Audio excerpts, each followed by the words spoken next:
The viewers and listeners set me some absolutely mad challenges to do. We tried to rehome a rescue dog, and yes, there's some other wacky stuff in there as well. I feel like I could take on the world. Well, that's that Friday Night Feast with me, Patrick Christie's, every Friday, 7 till 9 p.m. on GB News. Be there.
They did it. History makers, record breakers, game changers. 2022 becomes the year of the Lioness.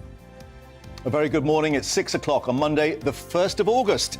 And this is Breakfast on GB News with Isabel Webster and Mark Longhurst. And here's what's leading the news this morning. The Lionesses roared to victory last night, winning the 2022 Euros and the hearts of the nation. At a press conference following their 2-1 win against Germany, England coach Serena Wiegman told reporters her team had changed society. In other news, ballots in the Tory leadership election arrive on the doorsteps of Conservative members today. Rishi Sunak attempting to catch up on the frontrunner Liz Truss by pledging now to cut taxes by 20% by the end of the next Parliament.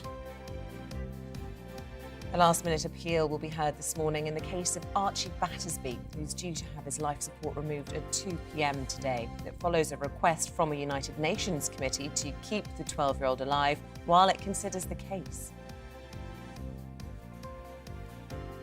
And in the sport, star swimmer Adam Peaty suffering a shock defeat at the Commonwealth Games last night. He was 4th in the men's 100 metres breaststroke. His teammate James Wilby, though, took gold. And remember, you can join in any of our discussions this morning. Email us gbviews@gbnews.uk, or you can tweet us at gbnews.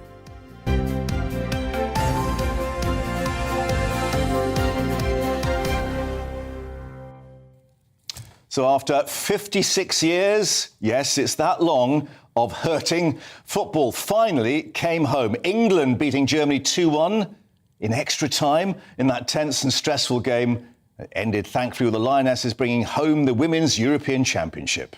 So a late extra-time goal from substitute Chloe Kelly sent a packed-out Wembley into raptures and confirmed England's first ever piece of women's silverware. This is how fans reacted to this historic moment. I'm so proud of the girls. I'm so proud of all of the people that go unnoticed in women's football.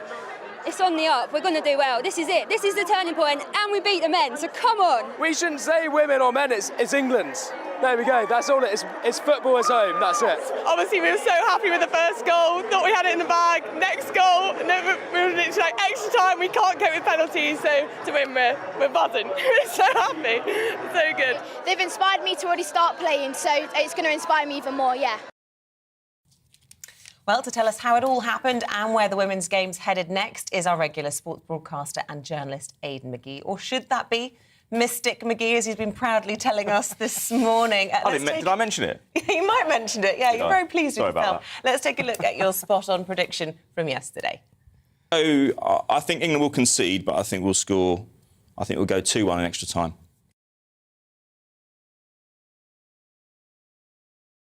As well. I mean, the jacket. I have to say, when it got to extra time, I thought, oh no, penalties. Here we go again. I didn't feel that because I just felt there was a difference between... If we're ever making comparisons to the men's game, this is a different group of people. And they didn't feel, or didn't look to me to be burdened in the same way that the men have been for the last 30 or 40 years. Anyone who thinks it doesn't affect generations, it does. It carries on and carries on. But the women just didn't feel that to me. They didn't come across as a group of players who were worried about what might happen if they failed. Yeah. Sam Allardyce, the former England manager, briefly England manager in 2016, said to me the problem with the England team when he took over, and this is the problem because he believed in psychology, he said that these players are frightened to fail. That's why the weight of expectation. Without doubt. I mean, and I think the penalties, pardon the pun, for the pitfalls of not succeeding now in the modern social media era are probably even greater than they were 30 years ago. I mean, even Gareth Southgate still gets asked about the penalty miss in Euro 96, but now it's even worse. You had England players getting racist abuse last summer for missing penalties. You had, it's sometimes you can do anything in your career, but if you miss a penalty at a key point... It's with you for life. Yeah, exactly. And that's why you get players not wanting to take penalties in shootouts. But the England women's team yesterday, they didn't feel like that to me. They didn't get much from the crowd going into extra time yesterday. It was getting a bit nervous. The crowd were a bit subdued. Yes, both teams are making mistakes. A lot on the line for Germany as well, just as crucial a match for them, of course. But they dragged themselves over the line. I haven't seen the men's team doing that very often over the years. Yeah, I wonder how much will be made of the fact that Germany's captain wasn't playing, their key striker, will that sort of take away some of... No, it won't, because they replaced her with a Bayern Munich striker. So, I mean, they had depth, and this is a side which has calibre, has pedigree. Prior to the last tournament, it won 8 of the previous 9. So they've dominated this tournament, and they're an outstanding team as well. We should say that. So no, I don't think it takes anything away from it. But sometimes, Isabel, it's about timing. Sometimes things just feel right. I don't know if you were at the France '98 World Cup. I was there with England. No, I was Italia 90. OK, I'm going to come to that in a minute. But France '98, I don't think France had some brilliant players, but they probably weren't as good as Brazil, but yet something just felt right. It was that kind of rainbow nation that came together. All those players who weren't necessarily born in France, it just felt right. And when that happens, you get bits of luck going your way. And that happened for England yesterday. A message from a viewer, Elizabeth R, has written to say, the championships and your performance in them have rightly won praise. This is the key phrase. However, your success goes far beyond the trophy you have so deservedly earned. And that's the point. It's not just winning the game, it's what it's going to do for all these young girls who want to play football now. And are the schools going to actually react and get the game onto the curriculum and so on? Well, I don't just do Mystic McGee. I also look backwards as well and stats. I've been looking at, you talked about Italia 90, right? Yeah. And what that did for the English game. Pivotal moment. Remember the launch in 1992 of Sky. I don't think Sky would have brought the Premier League if Italia 90 hadn't lifted football out of the doldrums. Now, if you look at the attendances back then, we went from overnight, in 3 months, we went from the Italia 90 semi-final to the start of the season, Gaza and all that. We went from 20,757 average in the First Division to 22,681. That's a rise of 8.4%. What I'm saying is that next season in WSL, we need to see a rise in attendances. Last season it was pitiful, 1,500 per game. Well, is this to get telly interested and to get the money then going into the game? Telly is already there, but I'm worried that they'll get bored if we don't start seeing more people turning up. The prices are very, very competitive. You can get tickets with your season ticket. If you're a Chelsea fan, you will get free access to the women's game, the women's section on a Sunday, and it's on a Sunday, so there's not loads of football going on. The main football obviously takes place on a Saturday. But if people need to get along and support this, and only then will we see it getting into bigger stadiums. And we need a bigger rise than 8.4% as well. That's what the men did. But what was the audience? Was it 87? The crowd, 192. It's a record, isn't it? For a women's football game in Europe, yes, it is. But that doesn't necessarily translate to a mass audience. It's an indicator. What was more important was the TV audience. I mean, we think it was something around about close on 20 million. Wow. Amazing. I mean, that's really difficult to achieve in this era, in the digital era. I mean, back in the mid-'80s, you could get those audiences for snooker finals back in 1985, 86. Or Morecambe and Wise Christmas special. Yeah, exactly, but that was when we had 4 channels. Yeah. In fact, prior to 1982, November 1982, we only had 3 channels. But now there's 700. Yeah. All competing for our time. I mean, I could so see this story, which is just such a wonderful story, being turned into a film. And I just wonder, for the teammates themselves, I mean, to see every single newspaper featuring a female football team, unheard of in my lifetime. What will happen to these girls, these ladies? How will they see their lives change now? Well, I mean, they've got plenty of football left in them. I mean, what I would say about them is that... Well, World Cup. Yeah, you've got the World Cup. Yeah, absolutely. Yeah. But, I mean, these girls are of an age where they're probably in their late 20s on average. So no one can say they're Johnny-come-latelys, they rode the bandwagon. They would have been committing their time and their emotion, even their money. They had to pay subs to even train before this became fashionable. So they're getting their reward. we need now to see more football played by girls in schools. It's not as easy as saying bullying schools and say you've got to play football, ditch lacrosse, ditch rugby or whatever you want to play, cricket. Everyone's deserving. All sport brings benefits to everybody, but that needs to happen. But in terms of these girls, you're going to see OBEs, you're going to see MBEs, you're going to see knighthoods, that kind of stuff. You're going to see them elevated into light entertainment, I would think, as well. You're going to see if you're strictly... please don't do that to them. Personality of the year. Well, yeah, I mean, you... Well, yeah. Yeah, you would Who see... would that be? Personalities, plural. Oh, can I ask you about her whipping her T-shirt off in the game? She got yellow carded for that, didn't she? Yeah, but that's the rule. She would have known what she was doing. Yeah. I mean, it was calculated. She looked back because she thought it might be chalked off. So it was calculated what was going on in her head. I didn't realise after the game she's a fan of QPR, which is my team. She brought the QPR flag out when she did her post-match interview. She also ran off. She ran off with the microphone. We might need that back. I know. It stunted the interviews for a little while because they had to go and fetch it back, didn't they? Oh, it's great because you saw all the action on all of going on. It's going to get harder for England to win these tournaments because they might be a victim of their own success, because when the rest of the world sees what happened yesterday, women's football is going to be taken more seriously by advertisers, by broadcasters in other countries, and you're going to get more than just 6 or 7 professional and leagues. Everyone's going to be after Serena Wiegmann if they can get her. Well, they probably will, yeah. But as the more people compete, the higher the standard gets. It's going to get more difficult for Germany to... I mean, you'll never see Germany winning 8 tournaments out of 9 again. That won't happen. As it gets more competitive, it's going to be shared around, just as we see with the Men's World Cup. All right, Aidan, thank you very much for taking us through all of that. Such a nice way to start the programme. Such a positive story. Yeah. History makers, rawsome, game changers, great headlines across all the papers. Now to the politics. I'm afraid so.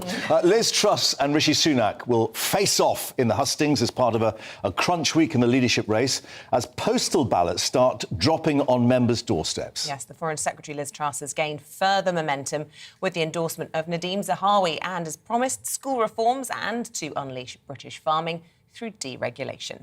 Well, the former Chancellor Rishi Sunak has now promised NHS reform, if elected, and the biggest income tax cut, yes, another cut since Margaret Thatcher's government.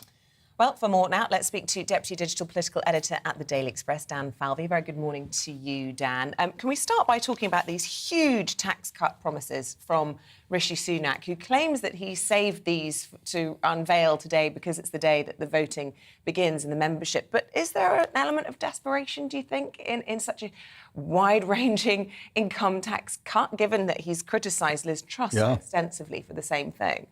Rishi Sunak has tried to build his reputation on saying that he's not going to do immediate tax cuts, and that's definitely come back to bite him when it came to the polling. We have seen Liz Truss starting to really pull ahead. And yes, I think definitely there is a sense of desperation here that he knows once these ballots have gone out, people are going to vote. We expect the vast majority of Tory members will have made up their minds and will be voting in the coming days. So he knows now is potentially his last opportunity to turn the tide and try to regain some of that momentum that he's lost. Yeah.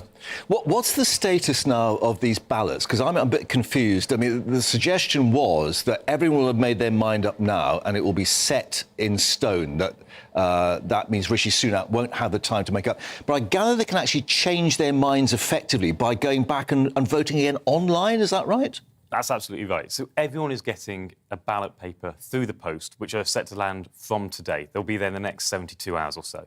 Now, they can vote immediately with their paper ballot and send it straight back off.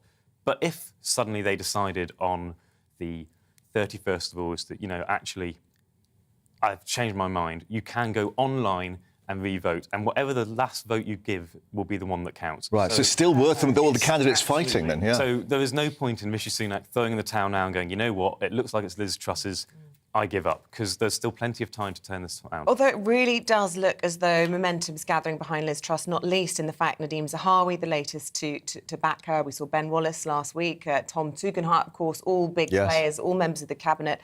We've got Therese Coffey coming on the programme a little bit later on. She was being mooted as a possible chancellor in any future cabinet. Give us a sense then of the direction of her campaign now.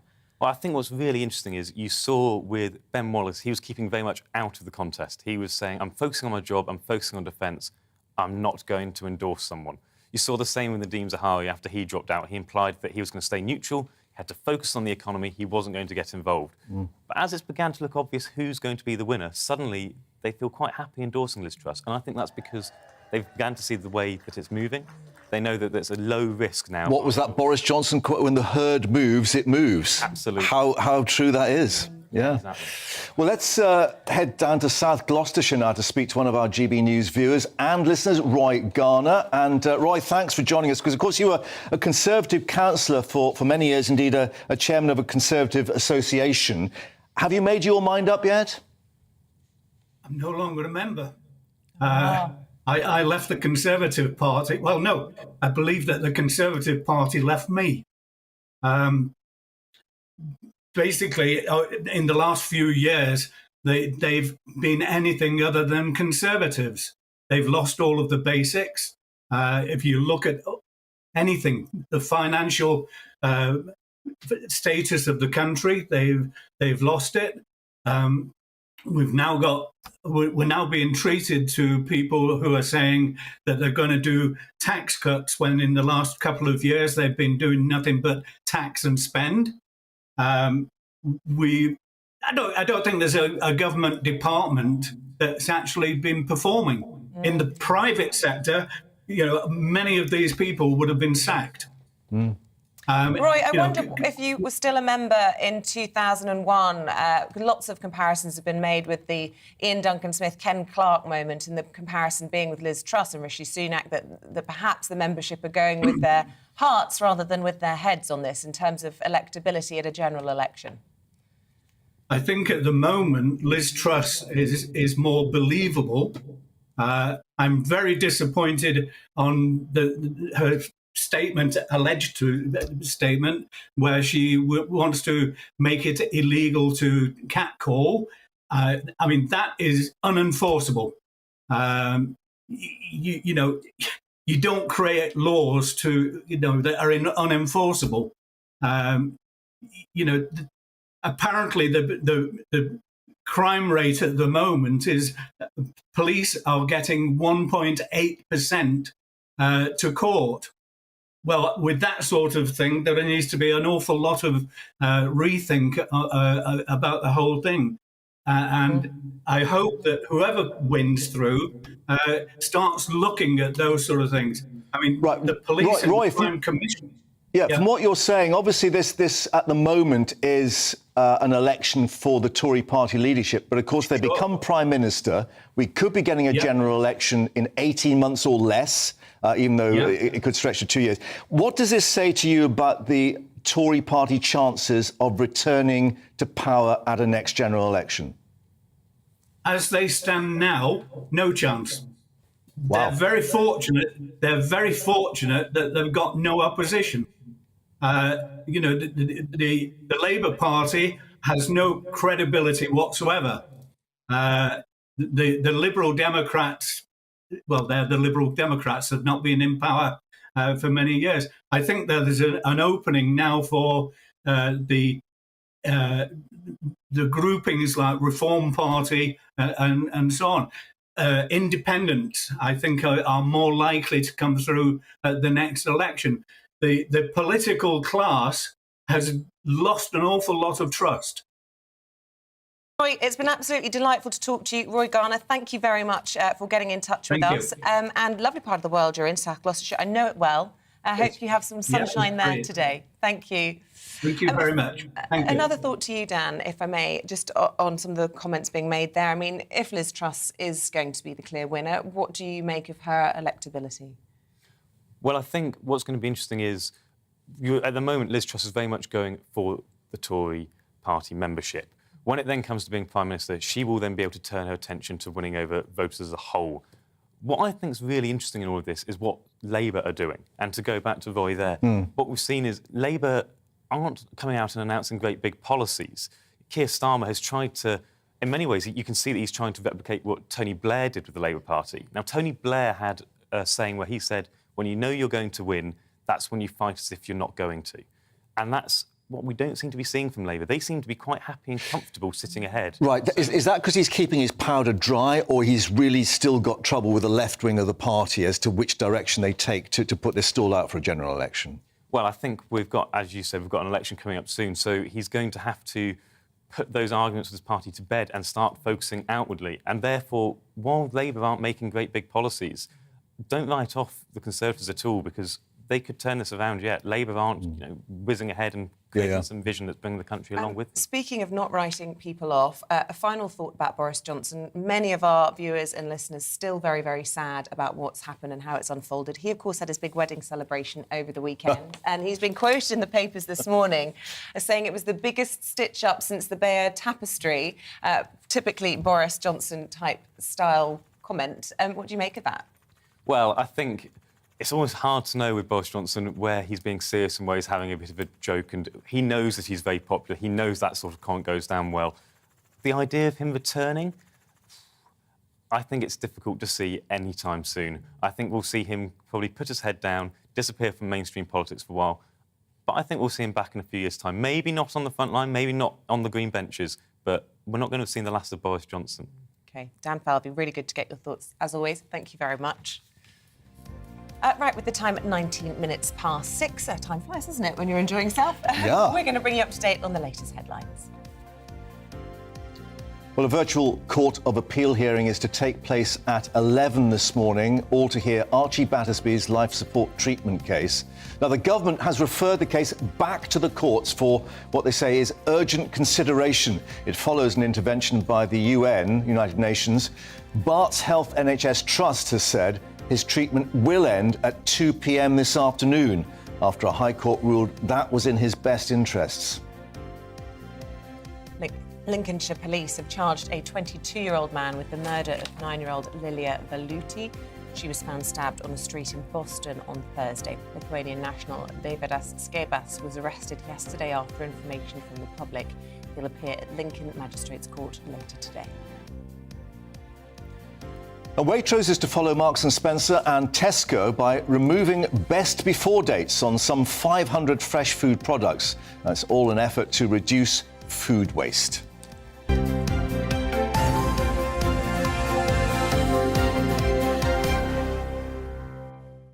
Now, were you sporty at school, Mark?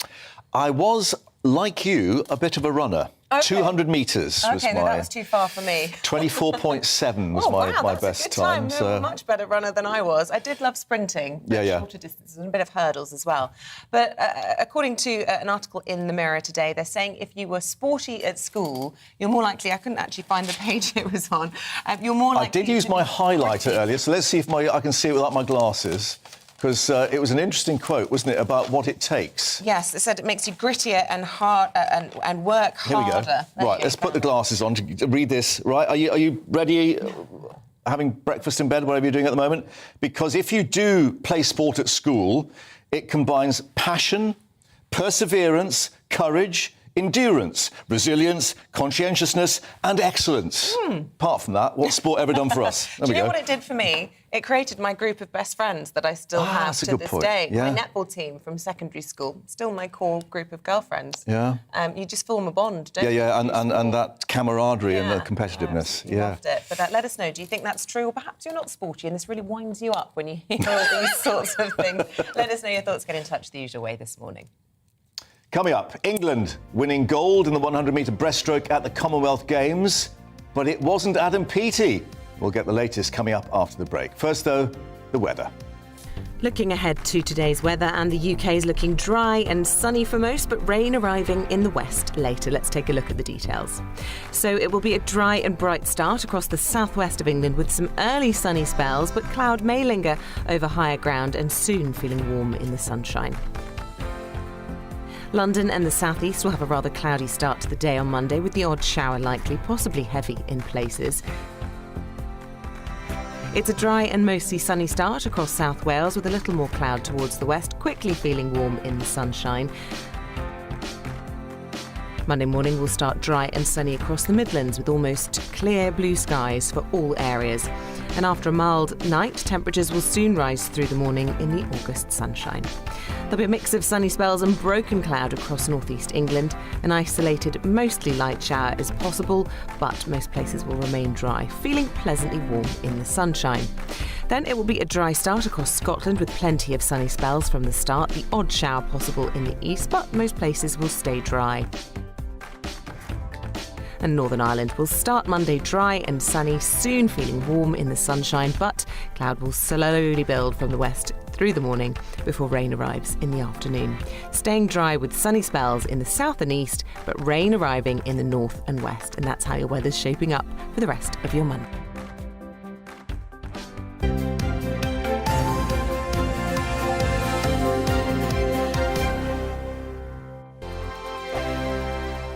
We are GB News. We're right across this great nation. On TV. On radio. On digital. Absolutely everywhere. We don't talk down to you. We embrace all voices with honest and civilised conversation. We are not part of the establishment. We're one of you.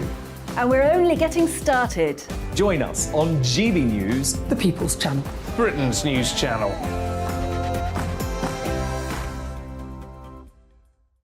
Hi there, it's Stephen and Anne.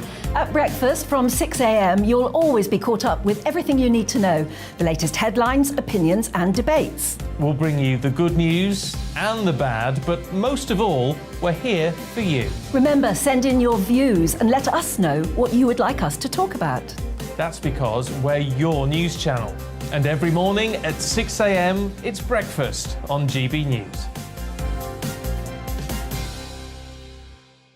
My name's Tom Harwood and join me 9:30 a.m. every weekday for The Briefing, your one-stop shop for everything you need to know about what's going on in politics today. I wonder if this is a deal that might need to be like the biscuits in this factory, twice baked. Is there not an opportunity here to win out against the extremes? Tom Harwood, GB News. What are you going to do about it?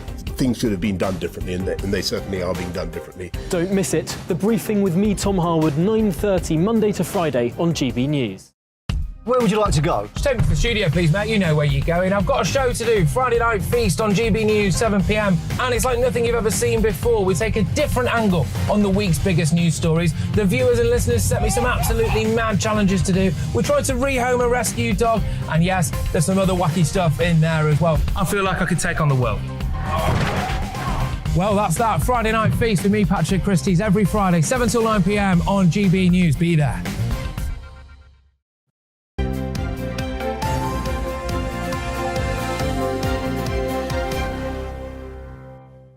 A very warm welcome back. It's 6:25. Still to come on our programme this morning. At around 6:45, we'll be visiting the London housing estate that always sets the standard when it comes, doesn't it, to celebrating English football, to find out what they made of last night's historic win. Yeah, flying the flag indeed. And at 9:15 later this morning, speaking to a member of UB40, yes, the legendary Birmingham band, a reggae band, and their new anthem for the Commonwealth Games. And remember, get in touch on email or on Twitter. The address is, as always, on your screen, gbviews@gbnews.uk, or you can tweet us at gbnews.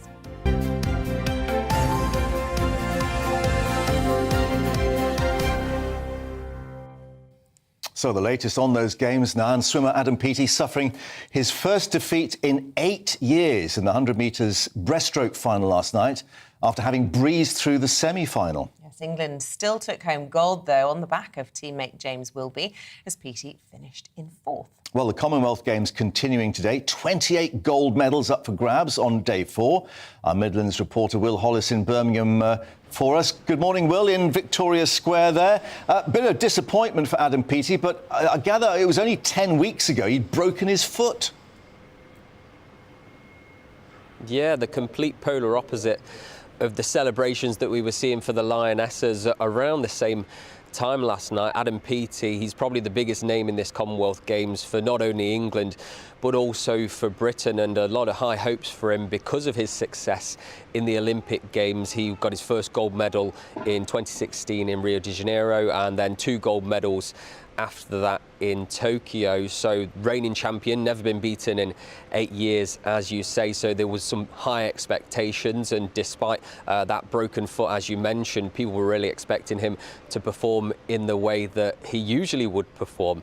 For that first half, that first 50 metres of the 100 metres breaststroke, he was performing, but in that last length, he really did start to pull back a little bit and was passed by a few different people. And finished fourth. Luckily, though, for him, and I suppose the only consolation for this is one of the persons, the people that passed him was James Wilby, the other Englishman that was in that race. He took gold, followed by 2 Australians. So quite a nice thing for him to step outside of, step in front of Adam Peaty in the spotlight, somebody who's often been in the shadows of Adam Peaty. So quite unexpected, but a real nice thing for England to see happen, at least to still get that gold. Of course, as you said, 28 gold medals are up for grabs today on this 4th day of the Commonwealth Games. A big guy like Adam Peaty, another guy that's competing who's also very big is, of course, Courtney Tulloch, who's on the rings today in the gymnastics.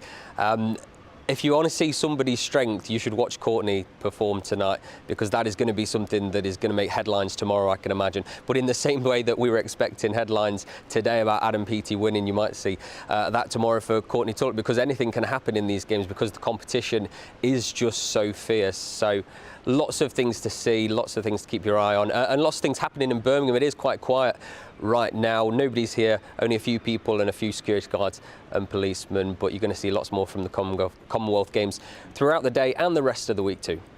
Good stuff, Will. Thank you very much indeed. And after the break, we're actually going through the papers this morning with Chris Akabusi, who, of course, was himself not only gold medal winner, gold medalist. Yeah, the Commonwealth Games, 1990. Yes, and he'll be joined by Liz Kershall, so don't go anywhere. We'll see you in a moment.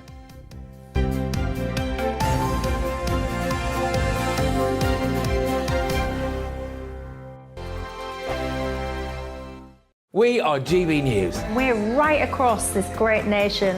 On TV. On radio. On digital. Absolutely everywhere. We don't talk down to you.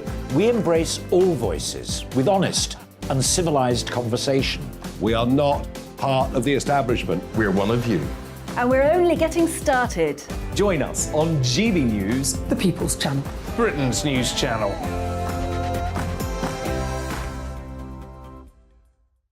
Hi there, it's Stephen and Anne.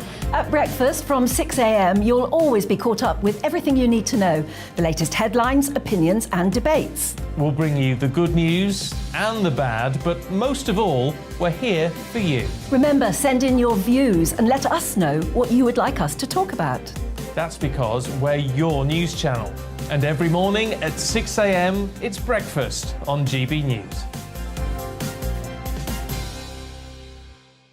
My name's Tom Harwood, and join me 9:30 a.m. every weekday for The Briefing, your one-stop shop for everything you need to know about what's going on in politics today. I wonder if this is a deal that might need to be like the biscuits in this factory, twice baked. Is there not an opportunity here to win out against the extremes? Tom Harwood, GB News. What are you going to do about it? Things should have been done differently, and they certainly are being done differently. Don't miss it. The Briefing with me, Tom Harwood, 9:30 Monday to Friday on GB News. Where would you like to go? Just take me to the studio, please, mate. You know where you're going. I've got a show to do. Friday Night Feast on GB News, 7 p.m. And it's like nothing you've ever seen before. We take a different angle on the week's biggest news stories. The viewers and listeners set me some absolutely mad challenges to do. We tried to rehome a rescue dog. And yes, there's some other wacky stuff in there as well. I feel like I could take on the world. Well, that's that. Friday Night Feast with me, Patrick Christie's, every Friday, 7 till 9 p.m. on GB News. Be there.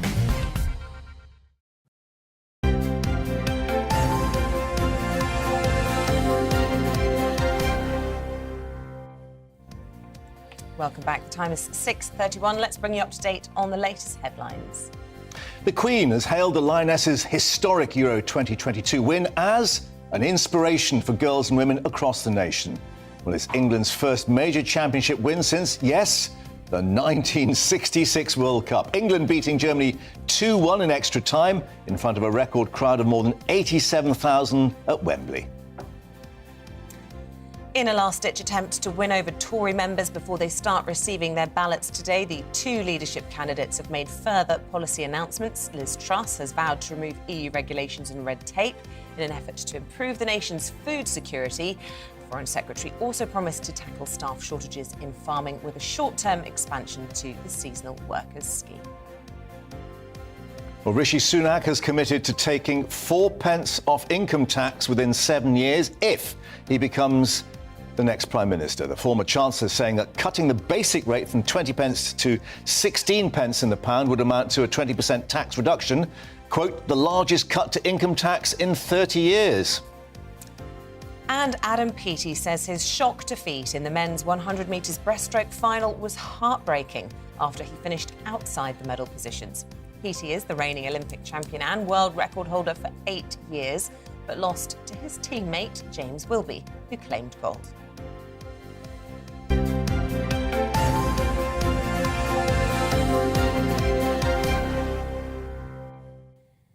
Time for the papers. It is indeed. Let's go through them now with the Olympian and Commonwealth gold medalist Chris Akabusi and the broadcaster Liz Kershaw. Very good morning to you. Morning. Just before we get into the papers, a thought about Adam Peaty's teammate who won gold, and I can't even think of his name now. So overshadowed has his gold been by the fact that Adam Peaty came fourth. That's a difficult moment for him. James Wilby. There we go. That's the man. Yeah. Well, it depends. So not being deep into Adam Peaty, of course I know, but with James, it depends where James is on his trajectory. Yeah. So if this is his first games, and he's in with that great big behemoth Peaty, he's managed to. No one would expect him to have won that medal. For him to come, he won't mind because he will be the man. When I say slay the dragon, you know, Peaty's so big and so awesome that for him to actually to actually get the gold will be enough praise indeed. So yes, of course, we're all talking about Peaty at the moment, but I've got a funny feeling Willoughby will not be unhappy about it.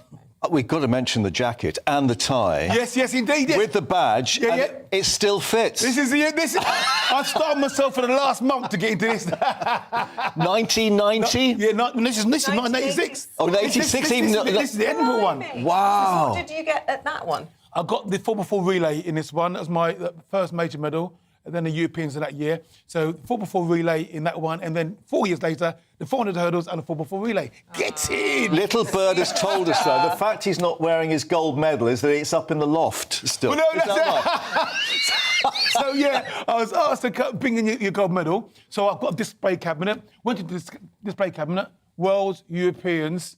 The Commonwealth Games didn't make it. Didn't make it in there. Olympics. The Commonwealth Games didn't make it. So I thought, well, gosh, it's going to be up in the loft under piles of clothing in some box somewhere. Sorry, mate, can't bring it down. So you haven't got the display cabinet in the living room with everything in there and... No. Actually, sometimes when people come to my house, they're very disappointed because my little display roster has got all my boys' trophies on it. His football trophies. Quite right. There we go. Speaking of display cabinets, the Lionesses are going to need to buy one, aren't they now, Liz? Yeah, I've got an admission to make. Yeah. I didn't see it because I started to watch it and I'd had a heavy weekend, it being my birthday. Oh, happy birthday. Oh, no. And I fell asleep. What, you missed the goals? I missed the whole thing.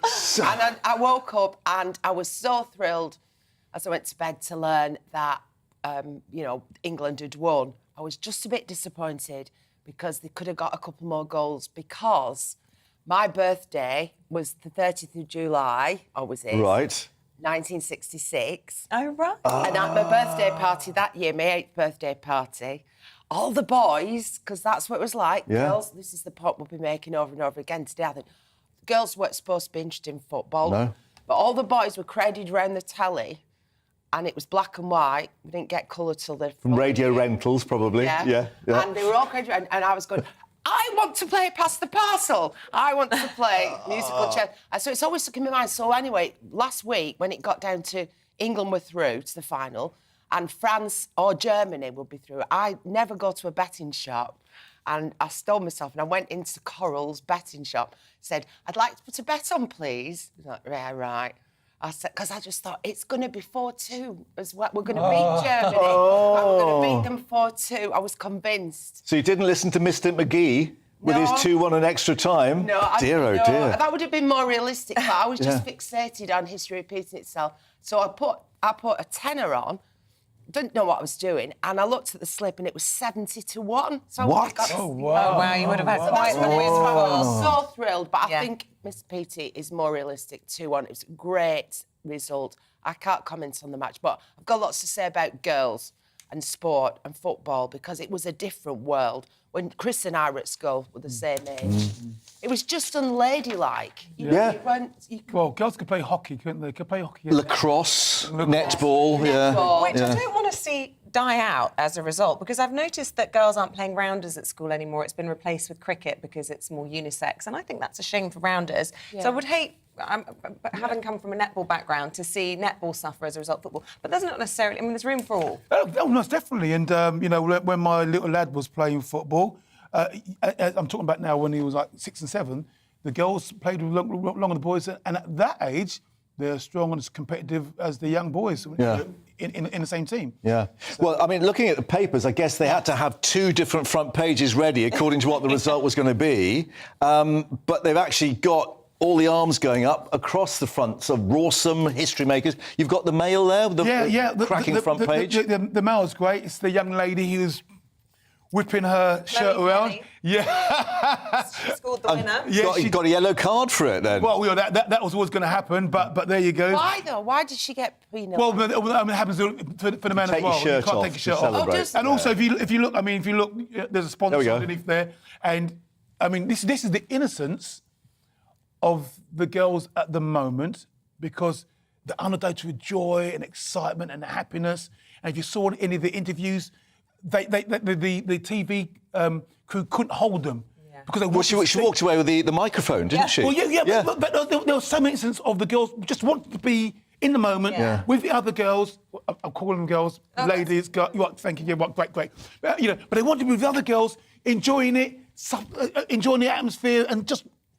But as they get a little bit more mature with the success, they're definitely going to understand there's a commercial reality, and I present myself. And so what I wanted to say is that with her shirt, that won't please the sponsor of the England team. But what I loved is the idea, it says here, the Lions have brought it home after 56 years of what a hope. story. I mean, do you think that that's actually something they need to bear in mind, to keep this sort of spirit going and not get distracted by the agents and all the sort of money-making and the rest of the professional stuff? Absolutely. I mean, I used to work on 5 Live and... the BBC radio station. That's true. And I'd been... 5 Nearly Live, as some call it. I'd been used to interviewing pop stars for 7 years when I started on 5 Live. And suddenly I was going out, to football clubs and interviewing players. And I couldn't believe how verbally constipated they were. It was like they'd been brainwashed, had a frontal lobotomy. So media trained or hampered in what they could say. Because of social media? No, that was before. That was 94. Okay. But just like they were absolutely drummed into them what they could say, what they couldn't say. They were monosyllabic. You could see when off the microphone. These guys had personality, but put them in front of it. You see it, don't you? After the match, and like, it's. The game. I just assumed they were like that off mic as well. No, and I don't want that enthusiasm and joy that Chris is describing. Let's not see that. And the other thing that came across was that they really are a team. I guess with a lot of Premiership or Premier League footballers in the men's team, there's a lot going on the pitch and off the pitch. But with them, you could really tell that this was a togetherness, wasn't it? Well, there's that. And also, you sometimes feel with the national side, the England team, that there's no real hunger to win. These guys have got life. I know it's very competitive and they have a short career span, but they're paid so much and they're so pampered and their egos are so massaged that you feel like, OK, I'm coming from Arsenal and I'm coming from Liverpool and I'm coming from Man U. And, jealous a team, but they've all got their own agents and egos and careers and multi-million fortunes. I think the men, and we've got to be very careful of picking off the men and the guys. This is great. Football, England, ladies, brilliant. But what you've got, I think, with the guys that the girls didn't have is you have got that weight of history. The guys have been waiting for 56 years to try and do it. And as soon as they get that close, the fear of actually doing it, the fear of making a mistake they freeze. Is what I think gets them. I mean, let's look forward as well. The Guardian has got the headline "Game Changers," and Her Majesty the Queen has said, "Your success goes far beyond the trophy you have so deservedly earned." I mean, this will change things for lots of young kids, wanting to play football at school and in clubs around the country. Well, I just hope that it's now provided young girls, young ladies, as they used to be called, with a real new set of role models. Because look at these people; they're athletic, they're fit, they're not underweight, they're not overweight. they look so healthy. They look so natural. So they've got long hair if they want. They've got it The tied back. ponytail express was one phrase that was used, I think. Wasn't it? I'm so glad to see so many blondes. But I don't fit in with that blonde nozzle. Let's not comment. I think role models since especially since Instagram and TikTok and everything else. There is such bad role models. This was the news conference afterwards. Yeah. I mean, can you imagine the men's team doing that? They look great. Well, yeah, I couldn't imagine the men's team doing it, but it is just amazing. You can see the joy. And the girl, look at the goal, he's the goalkeeper, isn't it? Doing the old Zulu warrior on top of the manager. Just to make the point, finish this point, and I'll stop banging on about it. You're not seeing any pumped up lips. You're not seeing any butt implants or huge, 36 triple E breast implants.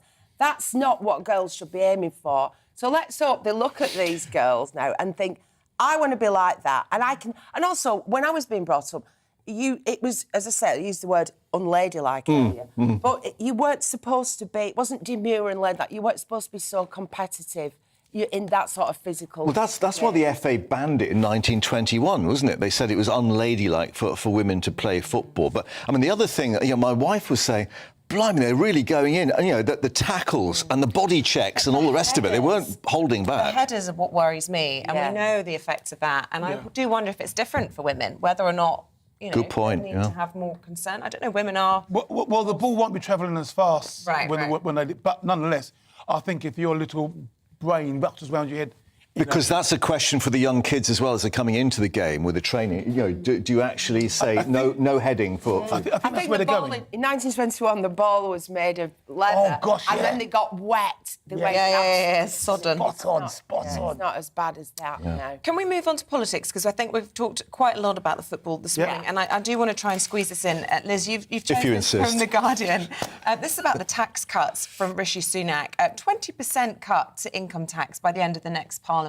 What do you make of this, given that he's accused Liz Truss's tax cuts of being immoral, and he said that her tax cuts were comforting fairy tales, and here he is promising the biggest tax cut in income tax in 30 years? Well, what's the difference a week, mates? Because, last Monday they were on the TV and he was interrupting her 22 times in the first 15 minutes or something, and he told her that tax cuts were not only economic suicide, but she was actually being immoral by even suggesting them. Fairy tale economics. 2 days later, he starts dripping through, I'm going to take the VAT off fuel, household fuels, etc. And now he's just promising this. Obviously, he's not saying, as soon as I become PM, we'll have 20% tax cuts, but it just smacks of desperation to me and insincerity. I don't buy it. He's been Chancellor of the Exchequer for 2 or 3 years. He's insisted through that it needs to pile on the pressure. He introduced the 1% rise in national insurance, which doesn't affect the poorest, those on benefits, and it doesn't affect the retired and economically inactive. It affects the young families who are, 2 parents, kids going out to work. And all of a sudden, he can promise manna from heaven.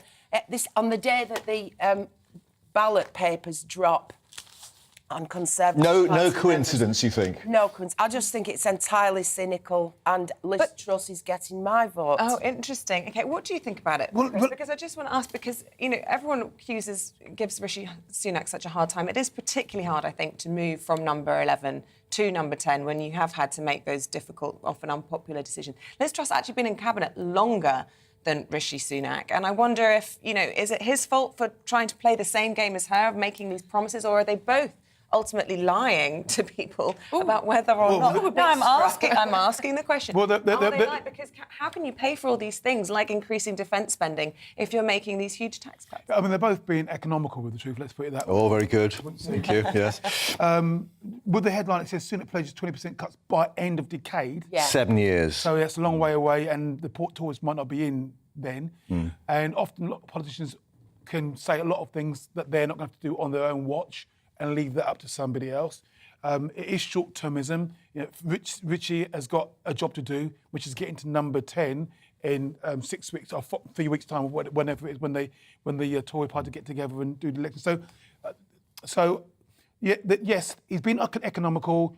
He's trying to appeal to his own voters. Yeah, and this is the issue, isn't it? They're throwing what they call a red meat to the Tory faithful, and that might actually not be quite the same agenda as you need to be a Prime Minister and win the next general election. Yeah, no, precisely that. I mean, when I look at the two, there's no doubt in my mind that Mr Sunak is the real picture of a...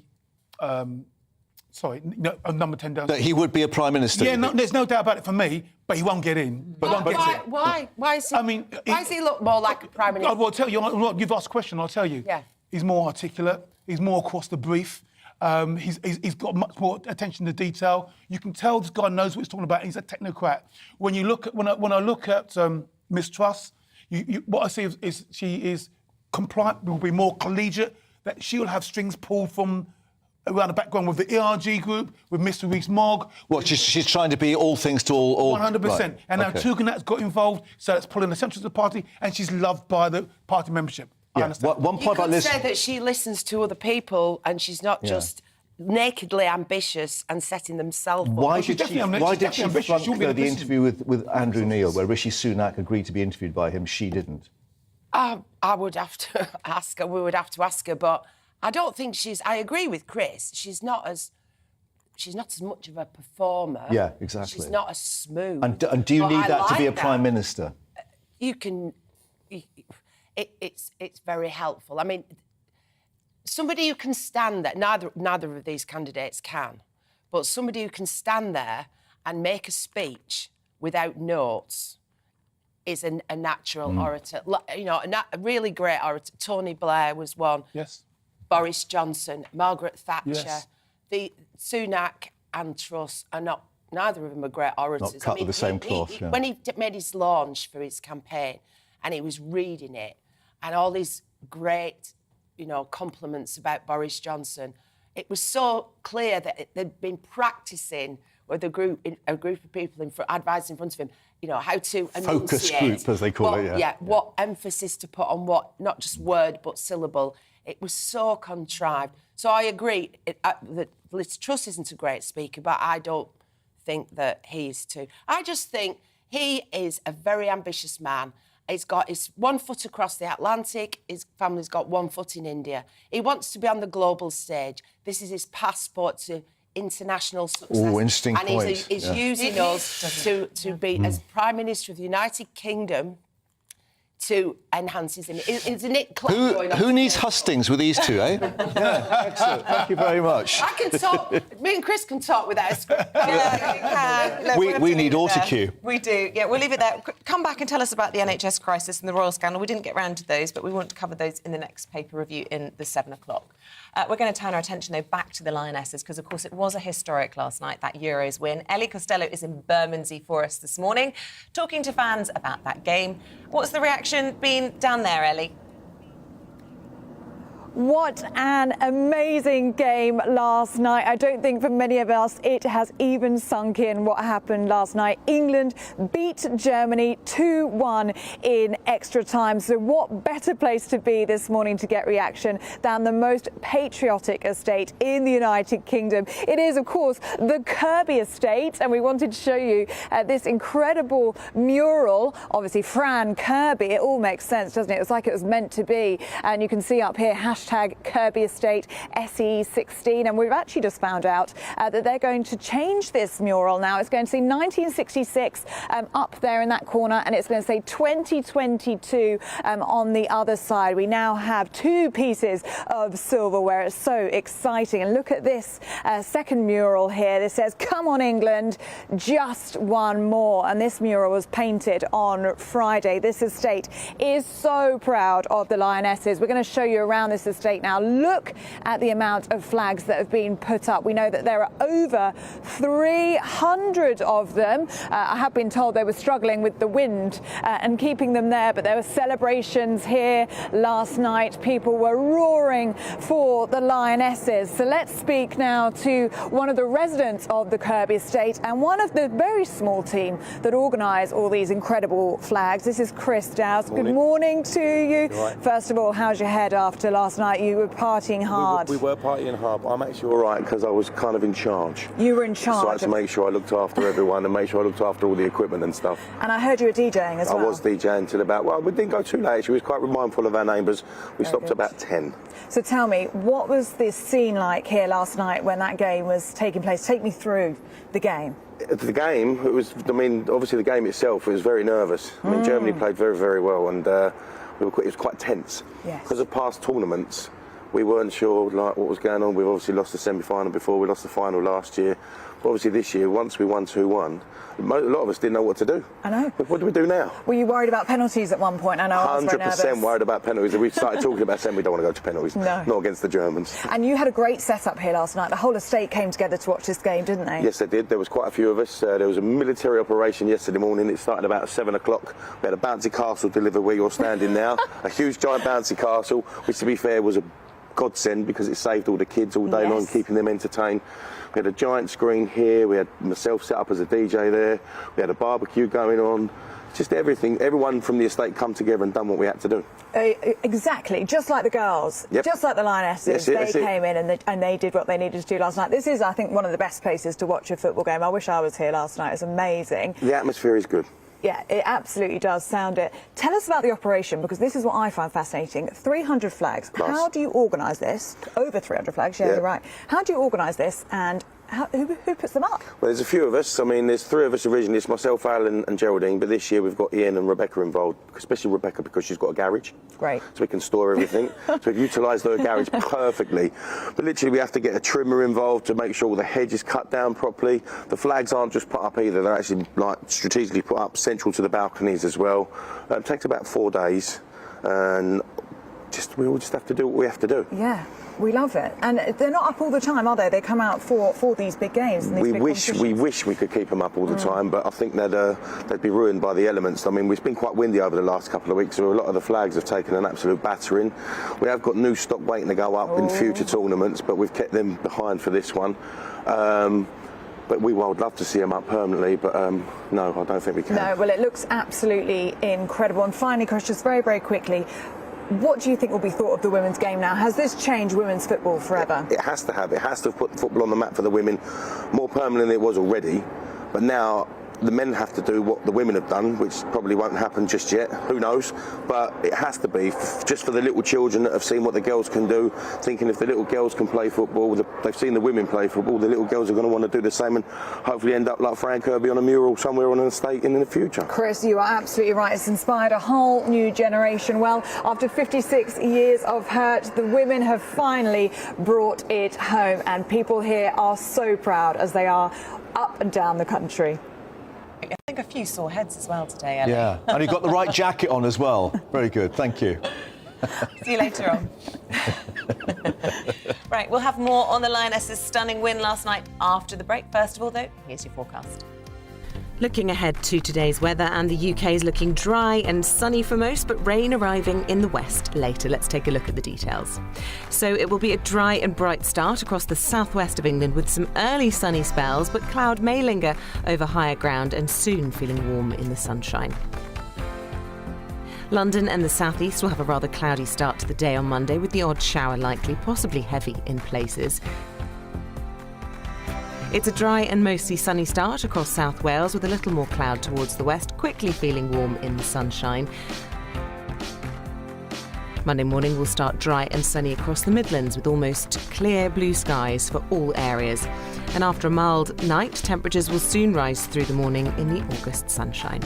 There'll be a mix of sunny spells and broken cloud across northeast England. An isolated, mostly light shower is possible, but most places will remain dry, feeling pleasantly warm in the sunshine.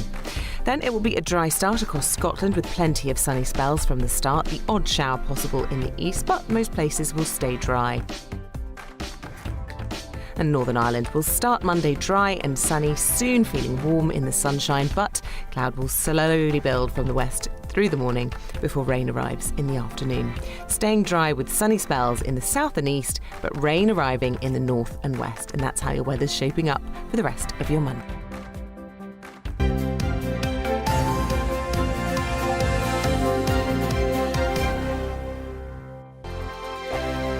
We are GB News. We're right across this great nation.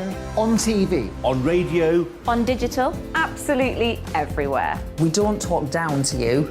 We embrace all voices with honest and civilised conversation. We are not part of the establishment. We're one of you. And we're only getting started. Join us on GB News, The People's Channel. Britain's news channel.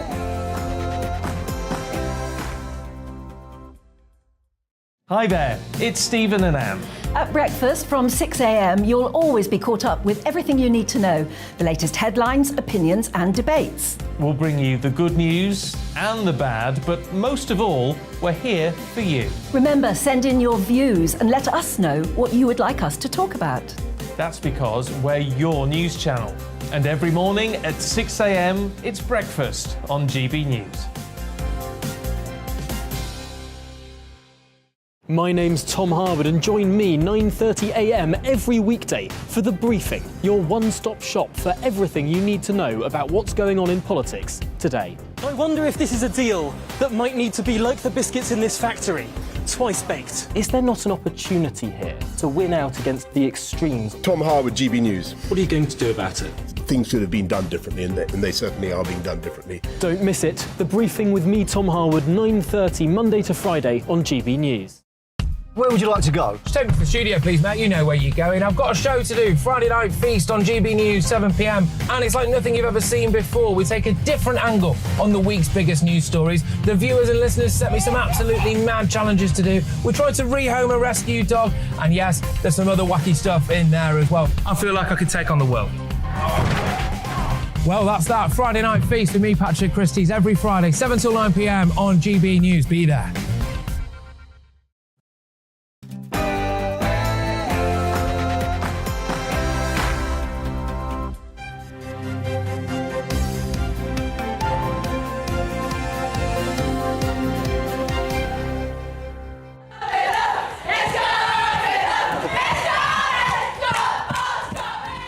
Yes, they won. History makers, record breakers, game changers. 2022, the year of the Lionesses. A very good morning to you. It's 7 o'clock. It's Monday, the 1st of August. You're watching and listening to Breakfast on GB News with Isabel Webster and Mark Longhurst, who's leading the news this morning. Indeed, the Lionesses roaring to victory last night. Yes, they've won the 2022 Euros and indeed the hearts of the nation, it seems. At a news conference after their 2-1 win against Germany, England coach Eamonn telling reporters her team had changed society.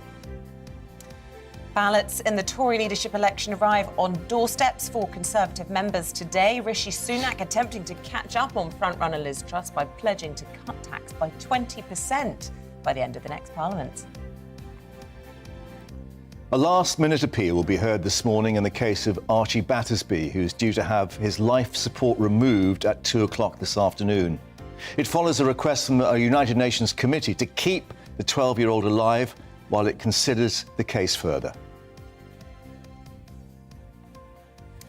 Remember, you can join in any of our discussions. Email us at gbviews@gbnews.uk, or you can get in touch on Twitter at gbnews.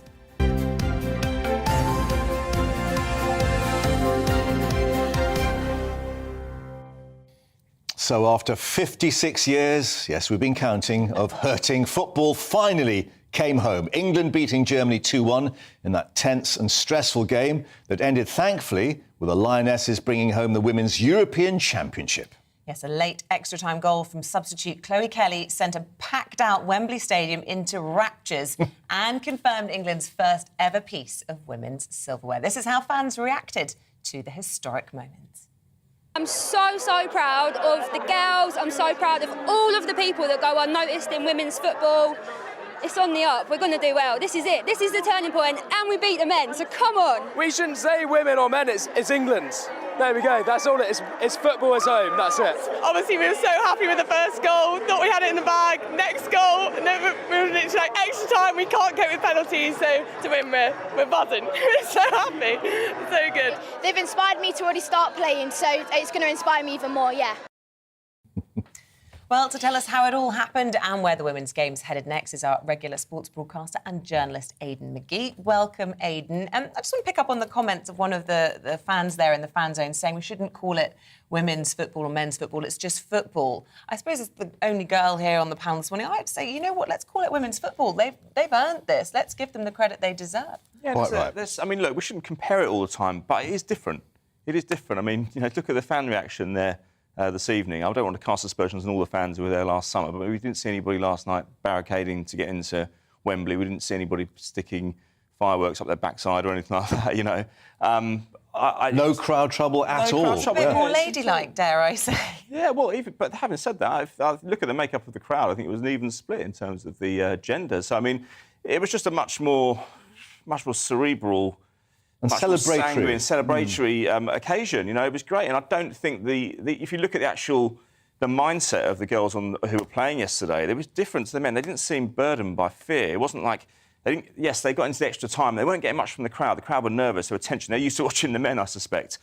But I think that they carried themselves over the line yesterday. They really did. And that's not something that's really difficult to do at elite level sport when the stakes are high. I just want to ask, because I know you say they weren't getting much from the crowd, but it doesn't really matter what they were getting from the crowd. None of them will have ever played in front of 87,000 192. Exactly.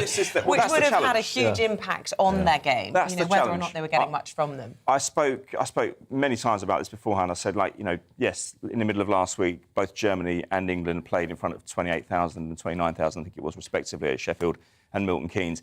Lifted up to 87. That's the biggest crowd for a women's game in Europe. So, to get near that crowd, you have to go to America. Yeah. So it was, and so it's managing the occasion. At elite sport level, it's always about managing the occasion. They did it brilliantly yesterday. Speaking beforehand, we are now going to have to start calling you Mystic McGee for a particular reason. Is that for you? Just cast your mind back to this. There we are. Mystic Meg might not like that. Because, it got to extra time and I thought, oh, no, this is going to go to penalties. But you hit the nail on the head. Yeah, I would have been nervous had it gone to penalties. That was mocked up by my friend Will Kimber yesterday, by the way. He's an expert on doing those cuts. I didn't ask him to do it. Oh, what? So that's not your normal photo, then? No. Profile picture from now on. Should we just have a listen to what you said? Yeah, why not? We can play the clip back and... Oh, we don't have it. I'm so sorry. No, don't worry. Look, I just had wouldn't have fancied us on penalties because, I don't know, it isn't a lottery. Penalties are skill, don't get me wrong. But I just had it. I just felt they had it in them. I really did, and I didn't see that fear that you see with the men. Did you put a bet on? No, I haven't. Oh, because Liz said she went for 4-2, and they were offering 70 to 1. I don't know why I would have gotten 2-1 in extra time, actually. It'll be interesting to find out. I'll find out in the break and see what I've got. It will probably just make me sick. It is interesting, though, you talk about the crowd being quite subdued, and I think there were record numbers of people watching at home as well. And I was talking about this with my husband. We've got used to sort of expecting not to do it at the last moment. I really didn't think we would win, which is an awful thing to admit, but I was really surprised. Well, but this is the difference. I said a minute ago that they weren't getting much from the crowd who were getting into the extra time because I think the crowd were thinking, we've been here before. And it's Germany, But these girls just weren't having it. They weren't having it at all. Why should they? They've earned their own right during this tournament. They were on a magnificent run of form. 19 matches, 104 goals scored, 4 conceded. Why on earth would they have any inferiority complex going into that game? Don't forget, they're up against calibre opponents as well. Prior to the last tournament, Germany won 8 of the previous 9 Euros. They are the dominant force in European football in the women's section. So it was a hell of an achievement yesterday, and they just cast aside any of the shackles that burden the men's team, and it's different. Why shouldn't we offer that contrast? And lots of celebrations. Well, let's actually speak to a Lioness fan. Georgia Simpson is now joining us. You've still got the shirt on, which is great news. What was your reaction last night? Luckily, I've changed it. I was wearing a red one yesterday. It's unbelievable. I'm still trying to put it into words and actually try and describe what it feels, because it's so much more than football. And I think you were just talking about fear and how the men show fear. The women have been fighting for this for years and years and years and years. There's no need to show fear. They've been playing for the love of the game for years on end. This is what it's all about. It's more than football. It's more than money or anything that comes into it. It's just purely, look, like George's Stanway right there. It's just love. It's just love for the game. Share that love for the game. Do you mind telling us a bit about yourself, how old you are, if you're a player of football, how long you've supported the England ladies team. Yeah, so I'm 23. I grew up playing football, playing with the boys and being told you can't play in the team and stuff like that. And yeah, absolutely love football. Did some work for the FA when I was a bit younger, did some coaching and played. And then unfortunately I got injured when I was about 15 and just never managed to get back into it. And that kind of changed my loop. And I'm actually a physiotherapist now for a women's football team. So yeah, I've been in all avenues of it. So I really know, how it feels. And I've seen the change since following the Lionesses, because I think people forget up until a few years ago, these ladies had full-time jobs and they were semi-pro, so they were coming from a full day of work, coming out onto the training pitch. They were travelling with, if they had to go to England camps and things like that. They were doing two things at the same time. So this whole thing of comparing to the men all the time. The men have been professional for years and years and years and years. The women have only just started to come through and look at the talent that they ignite. Yeah, I mean, we've talked about the result, Georgia, but let's talk about the football itself, because, I mean, no quarter taken or given. I mean, the tackles were going in, there were the body checks, but the thing that I just felt, compared to the men, they were just going for it all the time. None of this passing back to the goalie and trying to, regroup, whatever. They were just going forward all the time. This is it, and this is when it comes into the passion and the drive that they have. They want this so bad. They have a point to prove. And the men have been doing it for years. This is right now in England, the Euros final in England. This was their time to do it, and they did it, and they made us proud. And we would have been proud if they didn't win. But the fact that they had this passion to do it. I mean, look after in the changing room how they all acted together when they stormed into the press conference. How happy they were. The unity together as a team. You don't get that. That is pure passion. Yeah, that's what it's all about. And Georgia, who were you watching with, and what was your reaction when you were watching all of these, historic moments? Were you tearful? Yeah. So I was with my mum in Trafalgar Square, and there's actually a shot somewhere of me just being like, can't believe it, and just tears, just pure elation. It was just, it's so much more than football, and I keep trying to tell everyone this and why my reaction is this way, because people have been working for this for years and years and years, and to have that result, I mean, look at Trafalgar Square there, it's just incredible. Fantastic stuff. Well, look, we've got World Cup next year. What do you think? I'm so excited. I think the way we've played in this competition, I think all the other teams will be scared of us. I heard a lot yesterday, England are the underdogs against Germany. I think actually we'll find out all the other teams are the underdogs, and we're going to be a hard team to beat. I like your fighting spirit, Georgia. Georgia Simpson, thank you so much for taking the time to talk to us this morning after what I'm sure was a very exciting and lively evening for you last night. I just want a final thought from you, Aidan McGee. We've talked a lot about the professional game, the World Cup next year. What about all those young girls? I mean, I was watching with my 4-year-old daughter last night who also said, Mummy, I've got happy tears. She didn't really understand why she was crying, but she was, moved by the whole thing.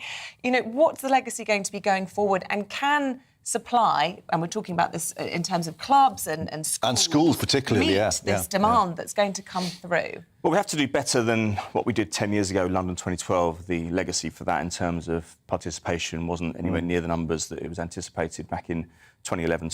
So we have to do better than that. And the key is getting the game played in schools. Now, it's not as easy as saying, right, let's go to the school and saying, right, you never played football in 100 years of your history, suddenly you've got to start playing it now. There are lots of sports, lots of other things. Lacrosse, hockey... and absolutely. Established sports and whatever sport anyone competes. Also, we're talking football specifically. It's great for women to get involved in all sports, by the way. It's not just football. But unless you fill that vacuum, then it's we have a danger of making it a bit top-down. We remember the North Atlantic Soccer League back in the 1980s in America. They brought over lots of celebrated names from Europe, Bobby Moore, Franz Beckenbauer, Pelé.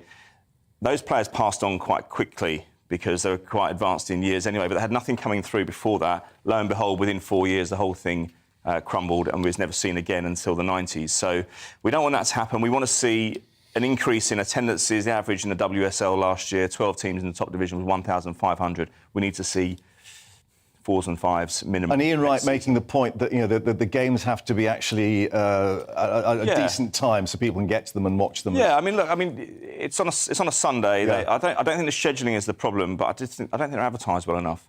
That will come. That will come. That used to be a problem in men's football years ago. That's going to change almost overnight. Of course it will. Of course it will. And the quality of the game will change as well. The more people start participating, the better your pool of talent. There's a reason why Brazil have an excellent team, because they've got, or always had an excellent team. They've got a population of about 100 million, whereas Latvia have only got a population of about 800,000. So it's different. Yeah. The bigger your pool, the stronger your pool of players, or the quality of your players. And that's why it's going to make it even more difficult for England and Germany and the USA, the traditional dominating sides, to win tournaments in future, because the more people play it, the harder it gets. Well, Mystic McGee, thank you very much for sharing You need to bring your ball in next time. I polished it. The World Cup results will be yesterday. Next year, won't you? Thank you very much. Plenty more to come on the footy, but let's turn to the politics. That's the other game that's going on at the moment. Truss and Sunak set to face off in the hustings in a crunch week this week for the leadership race. Postal ballots beginning to drop on members' doorsteps. Foreign Secretary Liz Truss has gained yet further momentum with the endorsement now of Nadhim Zahawi, and she's also promised school reforms and to unleash British farming through deregulation. Well, the former Chancellor Rishi Sunak has promised now an NHS reform if elected, and maybe another U-turn, the biggest income tax cut since Margaret Thatcher's government, no less. Well, let's get more on all of this from Deputy Digital Political Editor at the Daily Express, Dan Falvey. A very warm welcome back. Dan, first of all, because we're just talking about the Lionesses then, hardly had the final whistle been blown when there were tweets coming out from Rishi Sunak's team, always typically prompt, suggesting that they would invest more money into girls' school football. These are the sorts of pledges we can expect to hear off the back of such a historic event? Yeah, absolutely. And what was funny was watching the pictures of both of Liz Truss and Rishi Sunak during the match. Liz Truss was at the game. There were plenty of pictures of her cheering them on. Rishi Sunak was watching it down the pub with a fellow MP, and there were plenty of pictures of him pumping the air and punching his fist, and they want to get in the action. They know this is a feel-good factor. They want to capitalise on this in the hope that this can push them over the line. Boris Johnson nursing probably a hangover after his wedding with his two little ones as well, which was lovely to see. We'll come on to the wedding in a moment. Yeah, at least we didn't have Nadine Dorries. Congratulations to the England Rugby League team, I guess. That's one thing we ought to reflect on. However, let's talk the politics, because we've got all the ballots going in. Now, we had assumed that this really was crunch time, in that everyone had to get to that sort of certain level before they made their mind up. But I gather that all these Tory party members can change their mind and send another vote in online. Yeah, that's absolutely right. Ballot papers will start landing today. Within the next 72 hours, everyone should have received one. And they can use that paper ballot to cast their vote on who they want to be the next leader. But if they change their minds, they can then go online and re-vote. And they can do that up until September the 2nd. And that means that it's all still to play for. And it's that second vote is the one that would actually count it, right? Cancel out their first vote. So whatever the latest vote you cast is, that will be the one that counts.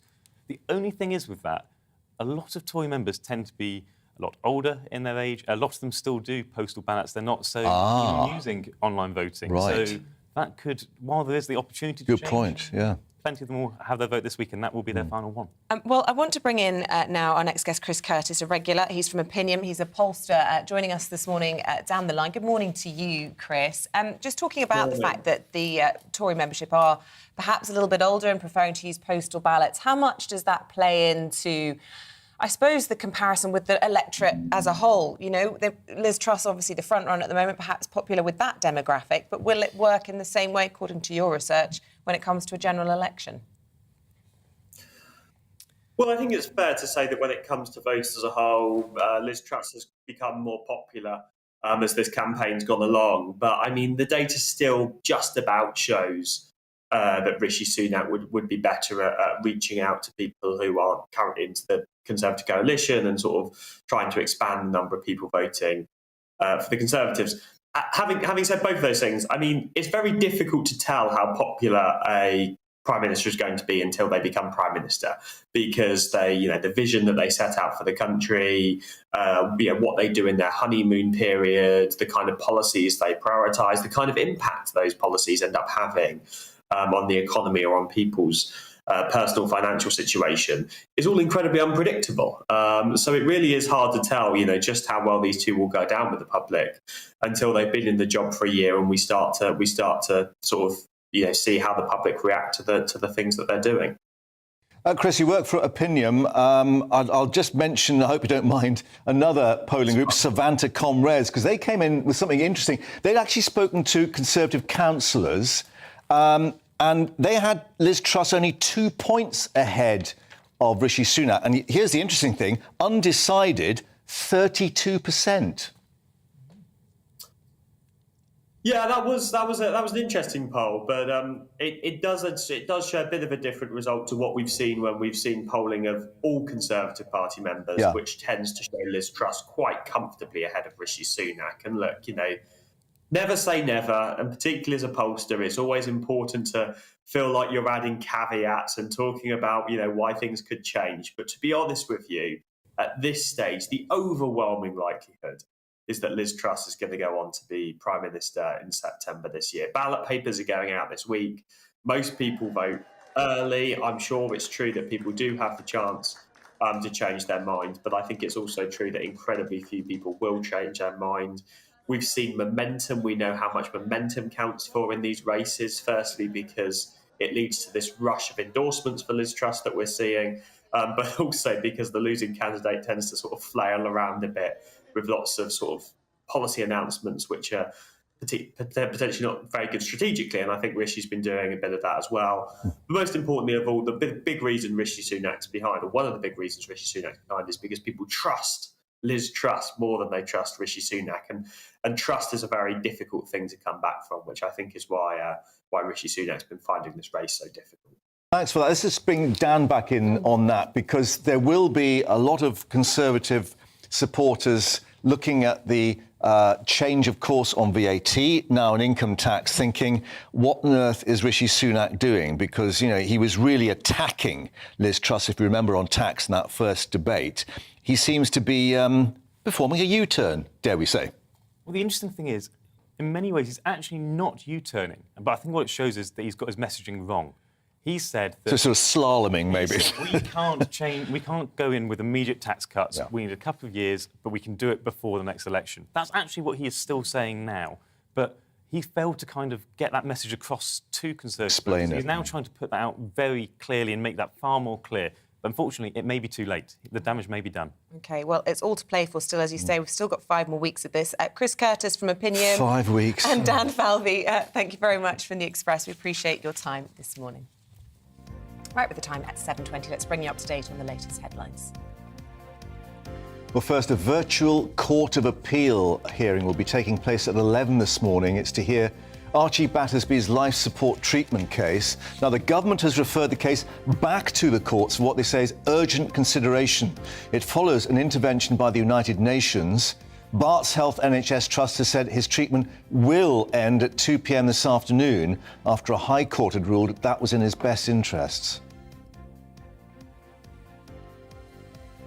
Lincolnshire police have charged a 22-year-old man with the murder of 9-year-old Lilia Valuti. She was found stabbed on a street in Boston on Thursday. Lithuanian national Davidas Skebas was arrested yesterday after information from the public. He'll be appearing at Lincoln Magistrates Court later today.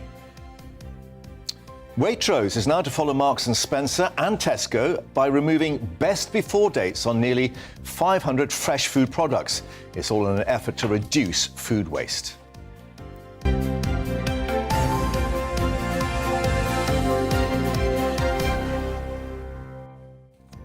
Well, coming up, we're observing World Lung Cancer Day with Dr. Saraz. A new NHS campaign's launched to raise awareness of ways to catch the disease early. First, so let's get the weather details.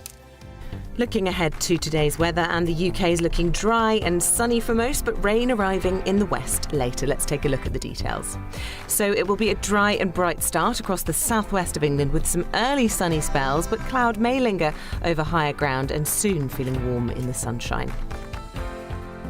London and the southeast will have a rather cloudy start to the day on Monday, with the odd shower likely, possibly heavy in places. It's a dry and mostly sunny start across South Wales with a little more cloud towards the west, quickly feeling warm in the sunshine. Monday morning will start dry and sunny across the Midlands with almost clear blue skies for all areas. And after a mild night, temperatures will soon rise through the morning in the August sunshine.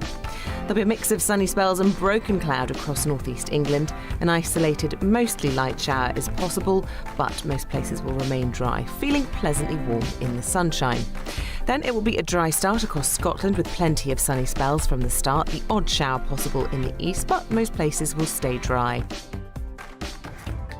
And Northern Ireland will start Monday dry and sunny, soon feeling warm in the sunshine, but cloud will slowly build from the west through the morning before rain arrives in the afternoon. Staying dry with sunny spells in the south and east, but rain arriving in the north and west. And that's how your weather's shaping up for the rest of your month.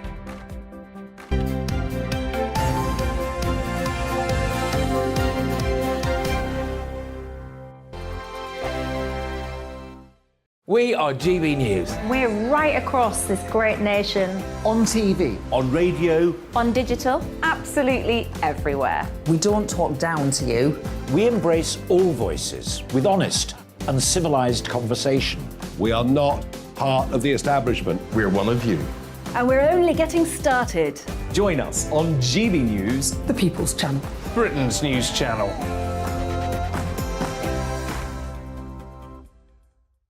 Hi there, it's Stephen and Anne. At breakfast from 6 a.m, you'll always be caught up with everything you need to know, the latest headlines, opinions and debates. We'll bring you the good news and the bad, but most of all, we're here for you. Remember, send in your views and let us know what you would like us to talk about. That's because we're your news channel.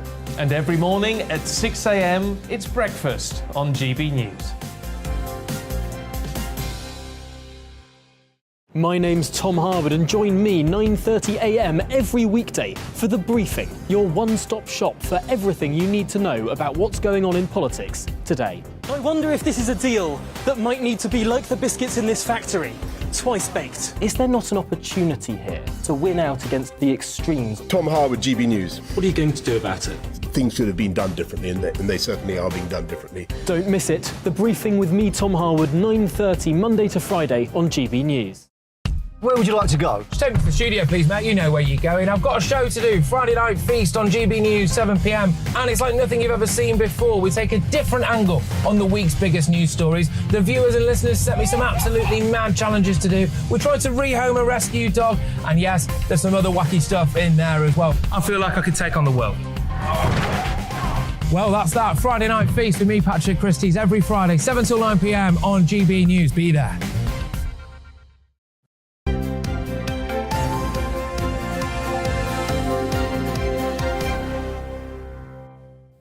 Welcome back at 7:25 this Monday morning. Still to come on our programme at 7:45. We'll be going to the London housing estate that always sets the standard when it comes to celebrating English football. Find out what they made of last night's historic win. Yes, they're flying the flag. And after 8, we're speaking to a founding member of the Women's Football Association about the Lionesses and how they've changed the game for women in the sport. And remember, as always, you can join in any of our discussions. Email us, gbviews@gbnews.uk, or you can tweet us at gbnews. Should we take a look at a couple of the ones that we've had emailed in? Yeah, plenty coming in this morning. David says, in an effort to increase exposure and attendance for women's matches, try having a double header. Those clubs with the ladies' team have them play on the same day as the men's team with a 12:30 kickoff, followed by the men's team at 3 o'clock. Yeah, all down to TV, I guess, and how they schedule. Ricky has said, can the men's team borrow the manager for a while? Ha ha, just kidding. I don't think you're kidding at all. That's a good idea. No, it's an awful idea. Lots of guys saying they want to switch out Gareth Southgate. They belong to the Lionesses and Eamonn should stay there. Yeah, well, Phil Neville didn't do that great with the women's team, did he? But it's Wiesman all the way, I guess. Yeah. Milos says, myself, as I'm sure the whole country, was incredibly happy last night as we saw the Lionesses beat Germany. We all celebrated their achievement. We as a country have waited 56 years to win a major championship in football. I hope we don't have to wait another half a century for it to happen. I'm 48 and had never seen an England team win a major championship until last night. Gee, that's a thought, isn't it? If you're younger than 56, you've not shared that moment on the black and white telly. There we go. Bill, congratulations to England on your destruction, as he said, of the German team. Way to go! Exclamation mark. And Adrian, what a brilliant advert for women's football. The European football tournament has been Well done, ladies, to all of you. Thanks for all your emails. Keep them coming in.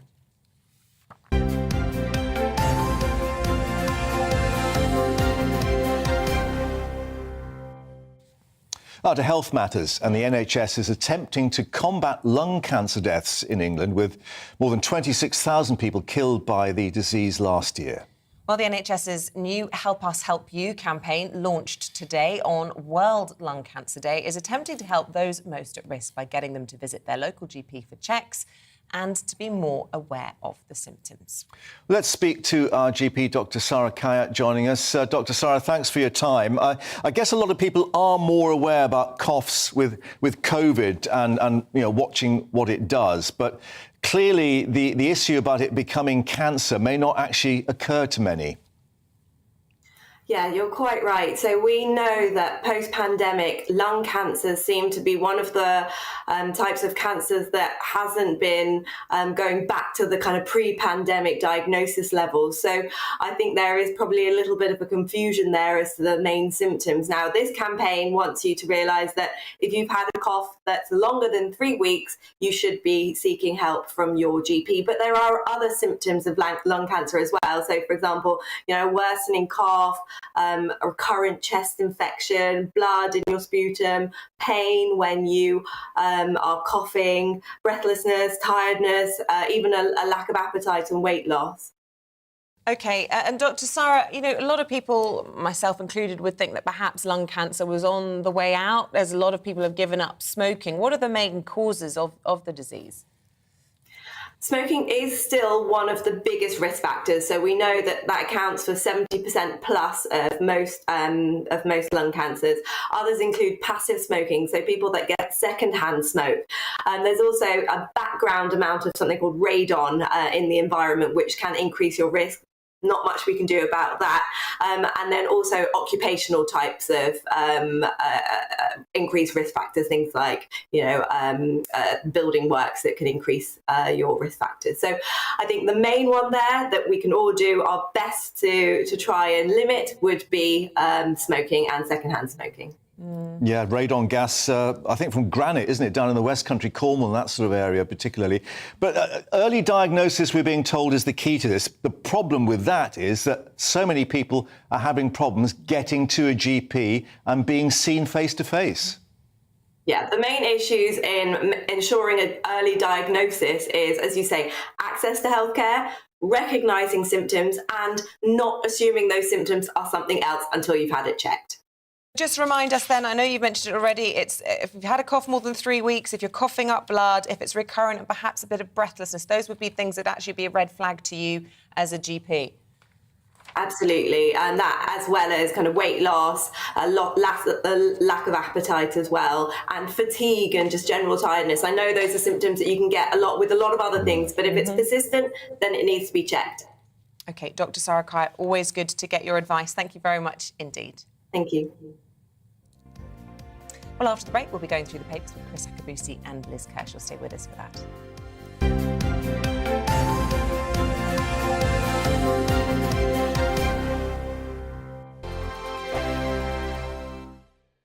We are GB News. We're right across this great nation. On TV. On radio. On digital. Absolutely everywhere. We don't talk down to you. We embrace all voices with honest and civilised conversation. We are not part of the establishment. We're one of you. And we're only getting started. Join us on GB News, The People's Channel. Britain's news channel.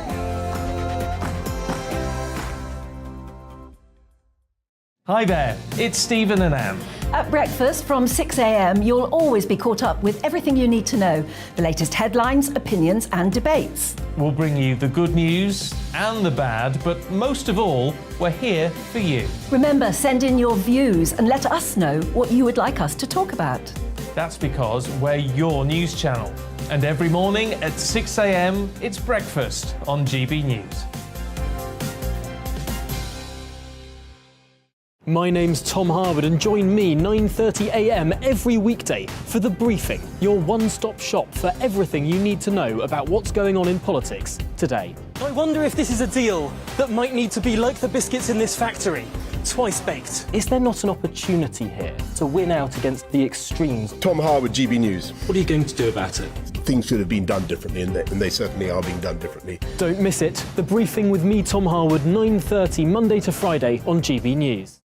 Where would you like to go? Just take me to the studio, please, mate. You know where you're going. I've got a show to do. Friday Night Feast on GB News, 7 p.m. And it's like nothing you've ever seen before. We take a different angle on the week's biggest news stories. The viewers and listeners set me some absolutely mad challenges to do. We tried to rehome a rescue dog. And yes, there's some other wacky stuff in there as well. I feel like I could take on the world. Well, that's that. Friday Night Feast with me, Patrick Christie's, every Friday, 7 till 9 p.m. on GB News. Be there.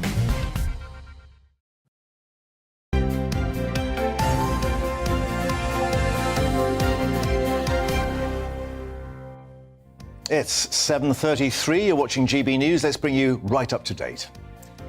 Well, a virtual Court of Appeal hearing will be taking place at 11 this morning to hear Archie Battersby's life support treatment case. Now, the government has referred the case back to the courts for urgent consideration. It follows an intervention by the United Nations. Bart's Health NHS Trust had said that his treatment would be ending at 2 this afternoon after a High Court had ruled that was in his best interests. Lincolnshire police have charged a 22-year-old man with the murder of 9-year-old Lilia Valuti. She was found stabbed on a street in Boston on Thursday. Lithuanian national Davidas Skebas was arrested yesterday after information from the public, and he'll be appearing at Lincoln Magistrates Court later today. Waitrose is to follow Marks & Spencer and Tesco's by removing the best before dates on nearly 500 fresh food products. It's all an effort to reduce food waste.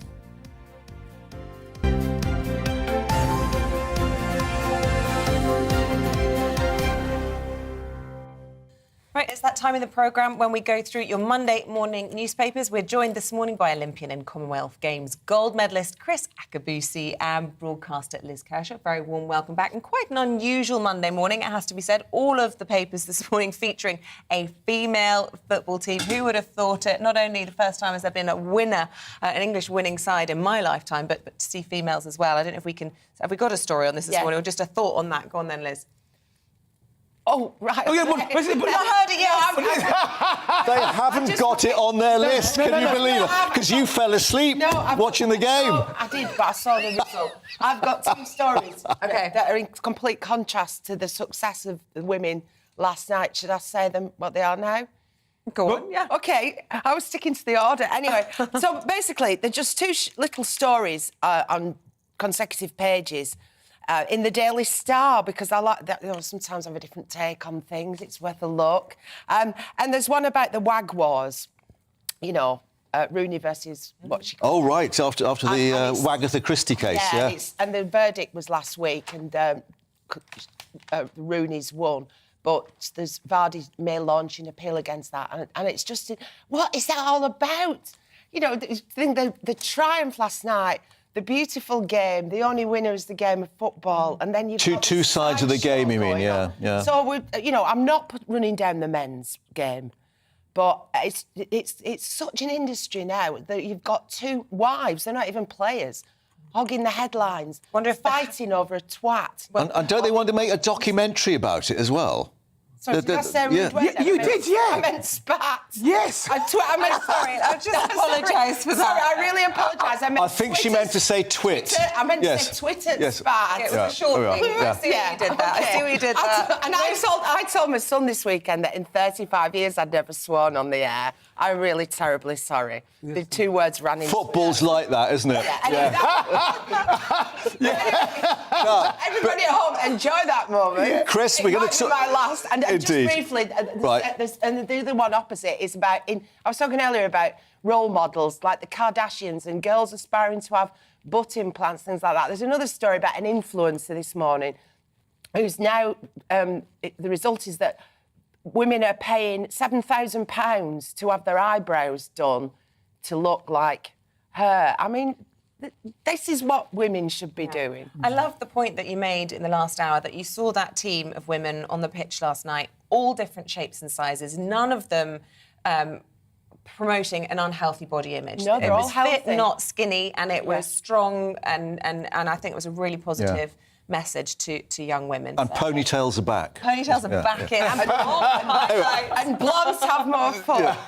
Now, Chris, you're going to talk about the NHS and the Times, but we have to say first about your jacket. Yes, indeed. Commonwealth Games. I thought it was 1990, but this is even old, 86. 1986. And it still fits you. Absolutely. I must win on a starvation diet for the last... Unlike our beautiful ladies there who are fit and strong, I've had to go on a diet for the last month and a half. No, not true at all. I don't believe that for a second. But you couldn't find the medals to bring in. No! And no, when the producer said to me, "Will you bring in your medals?" I went to my cabinet, and there's Olympics, there's Worlds, there's Europeans, MBE even there. No Commonwealth medal. It's still in the loft. It's in the loft somewhere, in a box, amongst all the other bags and stuff. So I couldn't find it. I wouldn't know where to look. But they are there, hopefully. But they do, you know, for the Commonwealth Games, they mean so much to you at the time. What, different atmosphere to the Olympics? Oh, 100%. Yeah. The great thing about they're called the Defender Games, and it really is. I met guys from Vanuatu and from Fiji, and I see them 4 years later. And when you're on the track or in the pool or whatever, it's very physically competitive. You want to be the champion. Right. But there's a bonhomie around the games that's so different to all the others. Yeah, great. Well, look, you've gone for the NHS crisis, as the Times has called it. This is all these problems with ambulances not turning up or turning up very late. Yeah. Well, and in fact, the doctors are saying that many deaths are made because of the ambulances not being able to get into this hospital in time. It can take heart attacks and stroke patients now wait an average of 51 minutes for an ambulance to turn up. Yeah, 51 minutes for an ambulance. Well, if you've got a heart attack or a stroke, that's it. Could be going over. And look, that average is across the country. You take that average in somewhere like Cornwall, people are waiting days for ambulances. I mean, that's a huge story that I think we need to tap in on the situation. We are very fortunate because they've got a long-term partner in St John's Ambulance. They've got a 4-year contract now and 50,000 hours of so they're bringing those extra vehicles in to help? Yes, so exactly. So St John's Ambulance are going to come to the aid of the struggling that we've got here. And it's a £30 million contract. And it's not amateurs. Although they're saying volunteers, it sounds like they're amateurs. They're still trained. But they're 6-month training. They're hot to trot. They know what they're doing. And quite clearly, rather than wait 51 minutes, I'd love to have a St John's Ambulance man or person right there for me. With a kit. Yeah, 100%. Absolutely. The sort of flip side to all of this is, you know, when people are having more emergencies and needing emergency services, it's often because they left things too long. And this is part of the problem with trying to get to see a GP. And this is something that you've chosen from the Telegraph today. Rishi Sunak's come up with an idea he thinks will help solve that. Well, it's hardly a new idea. I remember being in Ireland 30 years ago, and I had to lend somebody 10 punts, as it was then, for the Euro, to see a doctor because she had a horrible rash and she hadn't got any money. And that's the, coalface situation of it.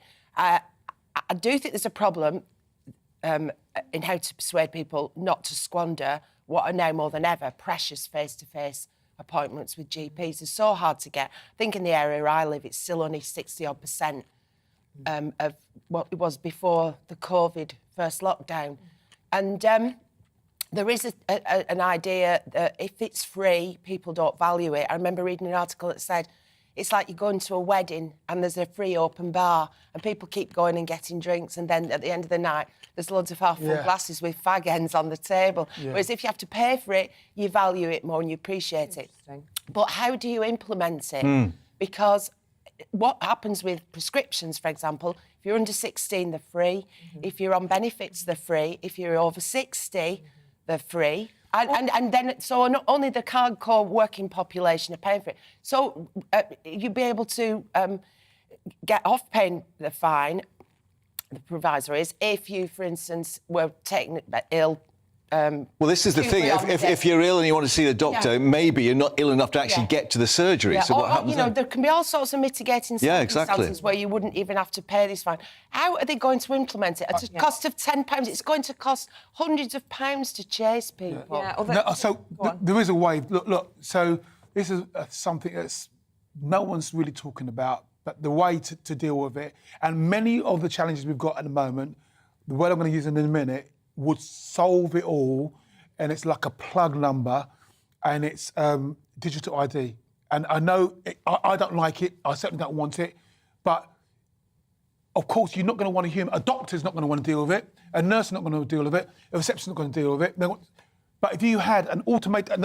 Listen, I'm not saying I want this, but I recognise a lot of the problems we've got over in the last year, a digital ID would mean that the computer would say no. Del Monte said no. And so that's where we are going with all of this stuff that we're seeing now. The plug number is digital ID. Yeah, so if you don't turn up, you get a tin of pineapples. No, no. But you basically you have score. You've got social score points, and if you don't turn up, you'll be deducted other things. Because you've got the NHS app on a lot of phones now for COVID, 100%. Of course, and I'm even getting sort of alerts from the GP's practice now on the phone for certain things. So, I mean, it is possible to do. The problem is, of course, for the older generation, they may not have smartphones or computers. I bet they're the ones that don't miss their appointments, though. Well, could be. I don't make generalisations, but I do feel as though I wonder if it's, post-COVID, we're all talking about the future of the NHS now, and I've talked about it before in this programme, the kind of Australian idea, which is that those that can afford to go private have a moral expectation that they would. To top it up. We start saying, do I really need to use the NHS when I could afford to get a private GP service and free that slot up? There does start to be that question about whether or not we can all do more. Well, here's an idea. People who take out private health insurance should be able to claim it on the tax. Tax deductible. Yes, because that's what happens in Australia as well. So, but just on the £10 a go to see the GP though, I forgot what I was going to say.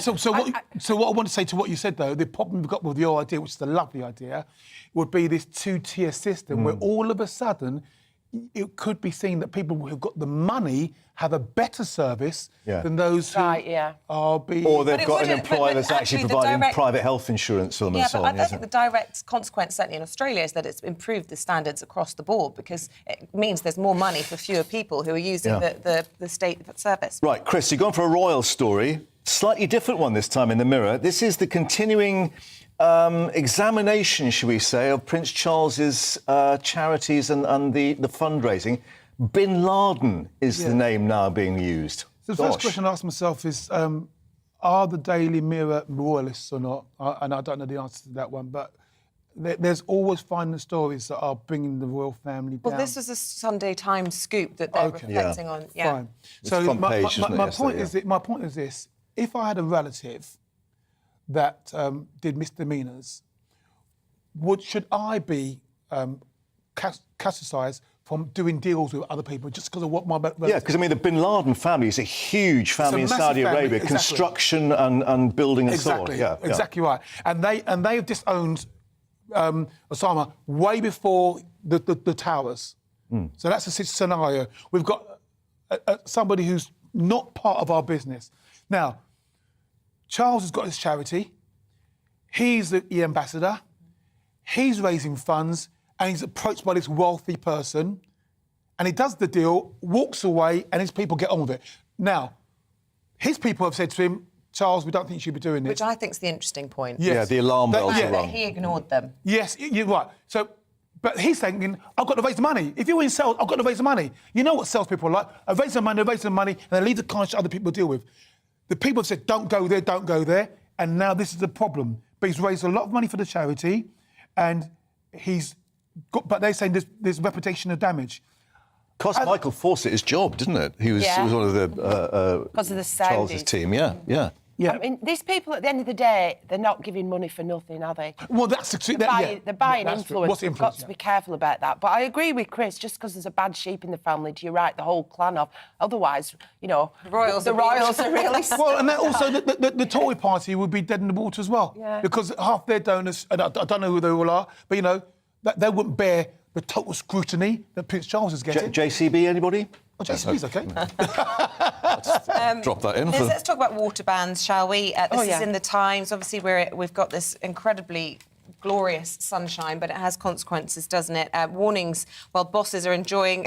Well, this is the Wessex water boss, isn't it, with this swimming pool down in Somerset? Yeah, this isn't the politics of envy. It's just a little bit ironic that he's preaching one thing and practising another. He earns £1 million a year, does Colin Skellett. £1 million a year as the chief executive of Wessex Water. Water's the staff of life. It's not a luxury. Yeah. I mean, how can you pay somebody £1 million if you're not making vast profits? Anyway, they waste more than 63 million litres of water a day to leaks. And he's been telling people that they've really got to be careful with water, and he's been preaching. Just think how much water it's taking to fill your paddling pool, you know, just for the kids to splash around in. Well, how much water it takes to a 40-foot-long swimming pool? 40-foot swimming pool. So, you know, talk about double standards. I mean, I sat there at the weekend and thought I'd really love a pool. Yeah, there's a very interesting story to this, and that is that a lot of these water companies apparently are really loaded with debt. So even though they're making loads of money, the money's going to shareholders. It's not actually being used within the company. So the argument about nationalisation is that it could actually cost the UK economy quite a bit to nationalise them. And that maybe is one of the reasons why Keir Starmer and Labour don't want to go down that road. No, it cost a fortune. But of all the utilities, gas, electricity, critical infrastructure, they call it, that were privatised under the Tory government of the 80s. Water is not something. Water is stuff of one life. thing we cannot live without, and for that to be in private hands with a profit motive. Okay. Time for the prop. we don't know that's not gin. All the way from Wessex. Going back to the swimming pool point, I do sometimes think the paper. I mean, it's classic newspaper journalism, but I do think it's quite a petty point. I mean, we have floods in the winter. You fill a swimming pool once, and then you treat that water to keep it there. You don't empty it and keep it. That in the middle of it does December evaporate. You do have to top it. Well, up. small amounts. Yeah. Anyway, good luck to him, I say, if you want to. I just think now, you know, is it going to come to the point where if you're lucky enough to have a swimming pool, and it's always been on my bucket list, will there come a day before long where you're told you can't fill it? And I do feel guilty about, you know, long showers. Well, not that. Just watching my plants and filling. You know, if I wanted to fill a paddling pool at the moment, You're taking care of the environment. I mean, I love my garden, and I take time in my garden, and I mean, it's part of the existential reality of life, of connecting with nature. So if you can't start watering your plants and building gardens, then what's the point of living? Yeah. Have we got time for one more? Because you've picked up something in the Times, Chris, about the Pope. Yes, yeah. So the Pope is wondering whether it's God's will for him to retire. The piece is France. He's talking about the previous Pope who did retire early. And there was a lot of controversy. You're supposed to stay in office, if you like, until God calls you to higher things. Well, see, that's it. So he's asking about God's will and whether it's God's will for him, for example, to do less travelling and to be more at home in Rome and visit the sick in Rome and to hear I see. Rather than do the international. Rather than doing the international journey. So it's about what is his actual calling now. And Pope Francis Benedict lived to 90, if he's still alive, he's 95. He did retire, whereas, was it Pope Paul? John Paul II. John Paul. He kept on going and died relatively young. So this is the challenge that the Pope is asking himself right now. And it's interesting because you'd think that he's got a direct line to God, but he's asking what's God's will for him to do. I think it would be very difficult in the Catholic Church. I say this having been raised a Catholic. If there's Once Pope, a Catholic. always a Catholic. You've got Pope Francis, and then his predecessor, and then perhaps a new Pope. You'd have 3 popes all at one time. All living at the same time. And I think that could be problematic. They did it. There was a film, wasn't it? The Two Popes. The Two Popes was a brilliant film. Yeah. Oh, was that with? Is it Anthony Hopkins? Yes, yeah, absolutely. I remember one Pope died on the job in the 80s. Could you rephrase that, maybe? Yeah. I'm in trouble this time. You twit. And my grandma was, you know, a devout Catholic, and she bought all the stuff, you know, from the shop at St Patrick's Church, holy water, little icons, shrines for the eyes. And I went there once, and she said, look at that on the wall. So there's a picture of the Pope on a china plate. She goes, I paid 10 quid for that and it only pretty well lasted 10 days. So there's the danger. Good stuff. All right, Liz Kershaw, Chris Ackerby, we have to leave it there. We'll see you again in the next hour. God bless Thank you. you both very much. God bless you. God bless you. Right, look, after last night's historic Euros win, Ellie Costello has been to Bermondsey in southeast London this morning, talking to some of the country's most loyal supporters. What an amazing game last night. I don't think for many of us it has even sunk in what happened last night. England beat Germany 2-1 in extra time. So what better place to be this morning to get reaction than the most patriotic estate in the United Kingdom. It is, of course, the Kirby estate, and we wanted to show you this incredible mural. Obviously, Fran Kirby, it all makes sense, doesn't it? It's like it was meant to be. And you can see up here, hashtag Kirby Estate SE16, and we've actually just found out that they're going to change this mural now. It's going to say 1966 up there in that corner, and it's going to say 2022 on the other side. We now have 2 pieces of silverware. It's so exciting. And look at this second mural here. This says, "Come on, England, just one more." And this mural was painted on Friday. This estate is so proud of the Lionesses. We're going to show you around this estate now. Look at the amount of flags that have been put up. We know that there are over 300 of them. I have been told they were struggling with the wind and keeping them there, but there were celebrations here last night. People were roaring for the Lionesses. So let's speak now to one of the residents of the Kirby estate and one of the very small team that organise all these incredible flags. This is Chris Dowse. Good morning to you. Right. First of all, how's your head after last night? You were partying hard. We were partying hard, but I'm actually all right because I was kind of in charge. You were in So I charge. had to make sure I looked after everyone and make sure I looked after all the equipment and stuff. And I heard you were DJing as well. I was DJing till about, well, we didn't go too late. She was quite mindful of our neighbours. We Very stopped good. about 10. So tell me, what was this scene like here last night when that game was taking place? Take me through the game.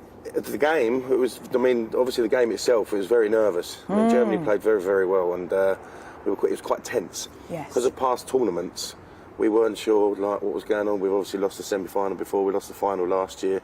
But obviously this year, once we won 2-1, a lot of us didn't know what to do. I know. But what do we do now? Were you worried about penalties at one point? I know I was very nervous. 100% worried about penalties. We started talking about saying we don't want to go to penalties. No. Not against the Germans. And you had a great setup here last night. The whole estate came together to watch this game, didn't they? Yes, they did. There was quite a few of us. There was a military operation yesterday morning. It started about 7 o'clock. We had a bouncy castle delivered where you're standing now. A huge, giant bouncy castle, which, to be fair, was a godsend because it saved all the kids all day long, keeping them entertained. We had a giant screen here. We had myself set up as a DJ there. We had a barbecue going on.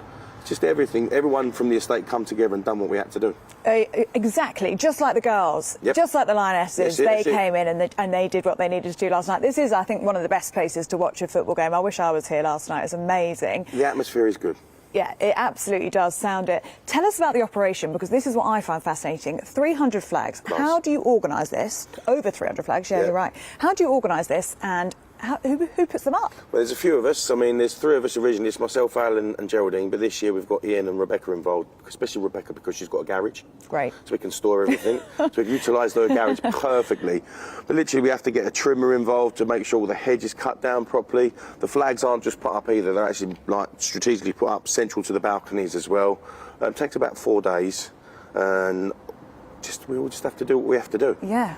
We love it. And they're not up all the time, are they? They come out for these big games and these big competitions. We wish we could keep them up all the time, but I think they'd be ruined by the elements. I mean, it's been quite windy over the last couple of weeks, so a lot of the flags have taken an absolute battering. We have got new stock waiting to go up in future tournaments, but we've kept them behind for this one. But we would love to see them up permanently, but no, I don't think we can. No, well, it looks absolutely incredible. And finally, Chris, just very, very quickly, what do you think will be thought of the women's game now? Has this changed women's football forever? It has to have. It has to have put football on the map for the women more permanently than it was already. But now the men have to do what the women have done, which probably won't happen just yet. Who knows? But it has to be just for the little children that have seen what the girls can do, thinking if the little girls can play football, they've seen the women play football, the little girls are going to want to do the same and hopefully end up like Fran Kirby on a mural somewhere on an estate in the future. Chris, you are absolutely right. It's inspired a whole new generation. Well, after 56 years of hurt, the women have finally brought it home, and people here are so proud, as they are up and down the country. Too right. Ellie Costello on the money there with that absolutely from Bermondsey for us a little bit earlier. After the break, more reaction to that stunning victory for the Lionesses in the Euros 2022. That's coming up after this.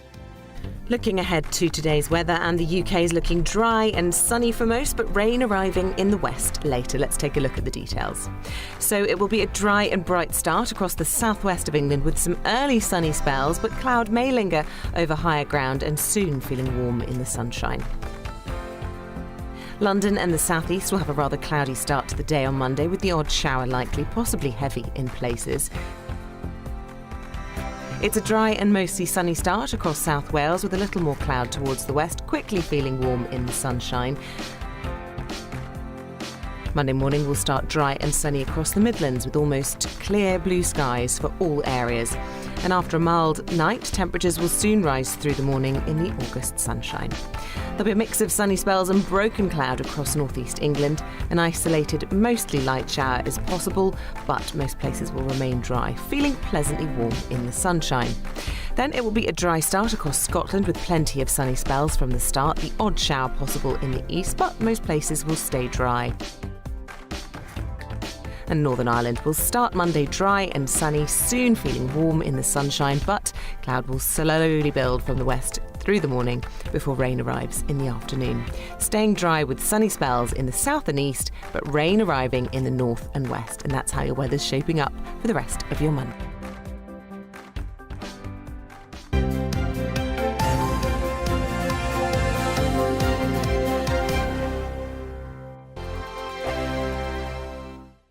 We are GB News. We're right across this great nation. On TV. On radio. On digital. Absolutely everywhere. We don't talk down to you. We embrace all voices with honest and civilised conversation. We are not part of the establishment. We're one of you. And we're only getting started. Join us on GB News, The People's Channel. Britain's news channel.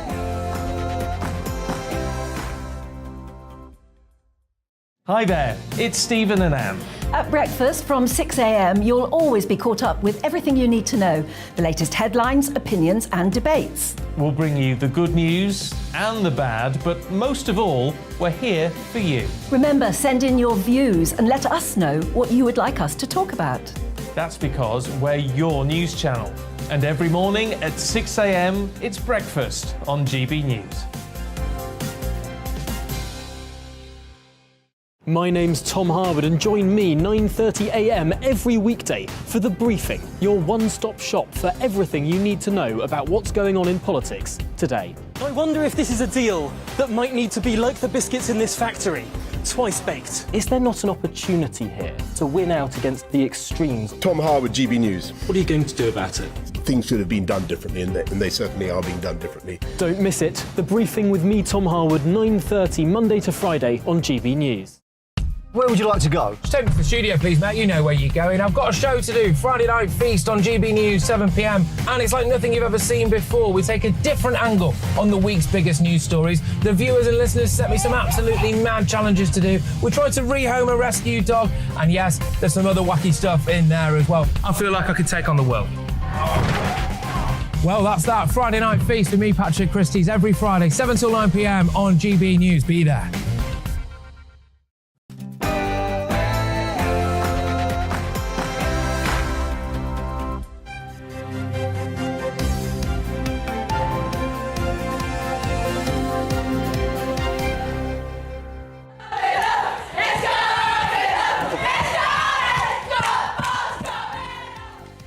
They did it. History makers, record breakers, game changers. 2022 becomes the year of the Lioness. Very good morning. It's 8 o'clock on Monday, the 1st of August. You're watching Breakfast on GB News with Isabel Webster and Mark Longhurst. And here's what's leading the news this morning. The Lionesses roared to victory last night, winning the 2022 Euros and the hearts of the nation. At a press conference following their 2-1 win against Germany, England coach Serena Eamonn told reporters her team had changed society. In the other headlines, the ballots in the Tory leadership election are arriving on the doorsteps of Conservative members today. Rishi Sunak attempting to catch up on the frontrunner Liz Truss by pledging to cut tax by 20% by the end of the next Parliament, 7 years away. A last-minute appeal will be heard this morning in the case of Archie Battersby, who's due to have life support removed at 2 p.m. today. It follows a request from a United Nations committee to keep the 12-year-old alive while it considers the case.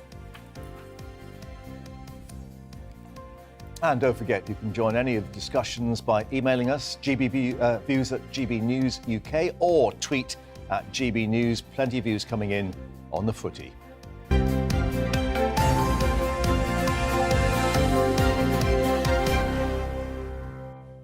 So our top story this morning, after 56 years of hurt, football has finally come home. England beat Germany 2-1 in a tense and stressful game that ended, thankfully, with the Lionesses bringing home the Women's European Championship. Yes, it was that late extra-time goal from substitute Chloe Kelly that sent the packed Wembley into raptures, confirming England's first-ever piece of women's silverware. And this is how the fans reacted to the historic moment. I'm so proud of the girls. I'm so proud of all of the people that go unnoticed in women's football.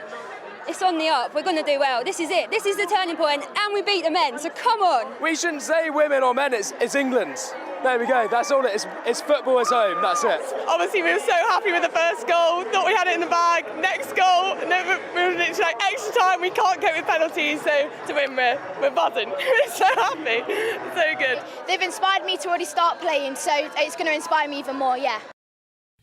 Great reaction. Well, let's get more on this now, and perhaps to ask where the women's game is going to head next, our regular sports broadcaster and journalist, Aidan McGee, who now is also called Mystic McGee because you did something rather interesting with your crystal ball. Yeah, I polished it first of all for the first time in many years. Yeah, exactly. So got the Mr. Sheen out. So, I just said that I predicted yesterday that it would be 2-1 going into extra time. In extra time as well? Yeah, I did. I don't know what odds I would have got on that. I did promise I'd look at it, but I got sidetracked talking to someone else, sadly. But I will look at it next hour. OK, so you saw this coming. I don't know if anyone else did. I have to say, I really did feel I had my heart in my mouth all the way through. And, you know, almost a 90,000 audience crowd, whatever you call it, football lingo.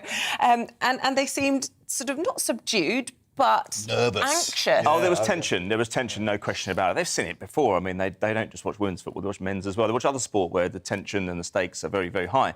So, but I said to you previously, I didn't see fear in this group of players. Yes, they weren't getting a great deal from the crowd, but it almost didn't matter. They were confident in what they were doing. Why wouldn't you be? Why would you have any inferiority complex when you've got 19 games unbeaten, you've got 104 goals, you've conceded 4, you conceded 1. And the best manager in the business. Well, yeah, I mean, it's not her first trophy. She said in her interview last night, before she picks up, she goes, that trophy's heavy. Well, she'd know. She lifted it. From the Netherlands. Exactly. And you said earlier on, she'll be in demand from other people or other organisations. Well, I don't know. I think England are a pretty strong proposition at the moment. Why would you go anywhere else? And they seem to have gelled together as well. It's a team. A proper team. It's a team. Tournament football is all about being a team. In fact, you don't have much time to work on tactics. You don't have much time to work on pattern or team shape or anything like that because you haven't got the time. They're playing with their club games. I mean, the season only finished probably about 5 weeks ago. It's the same problem in all sports when it comes to, or particularly football and rugby, when you go and play for your country. So it's about togetherness, it's about motivation, and it's difficult to achieve that togetherness in such a short period of time. And that's the sleight of hand of a top manager. That's what they can do. That's the difference they make. Well, Aidan, stay where you are. I want to bring in a really interesting guest now, Patricia Gregory, who joins us. She's a founding member of the Women's Football Association. A very warm welcome to the programme to you.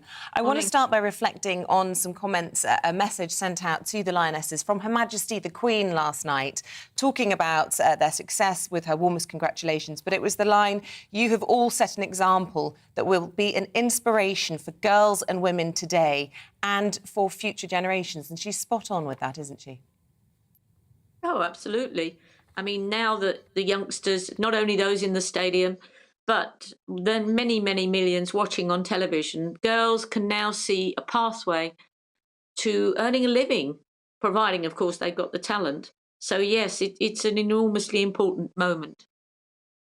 Patricia, what did you make of the game? I mean, not just the result, but the commitment and the way they were pushing forward, the tackles that were going in, the body checks. I mean, a lot of people may have been quite surprised that this goes on in the women's game. Well, they were. Yes, it was. It was a close game, but it was always going to be a close game.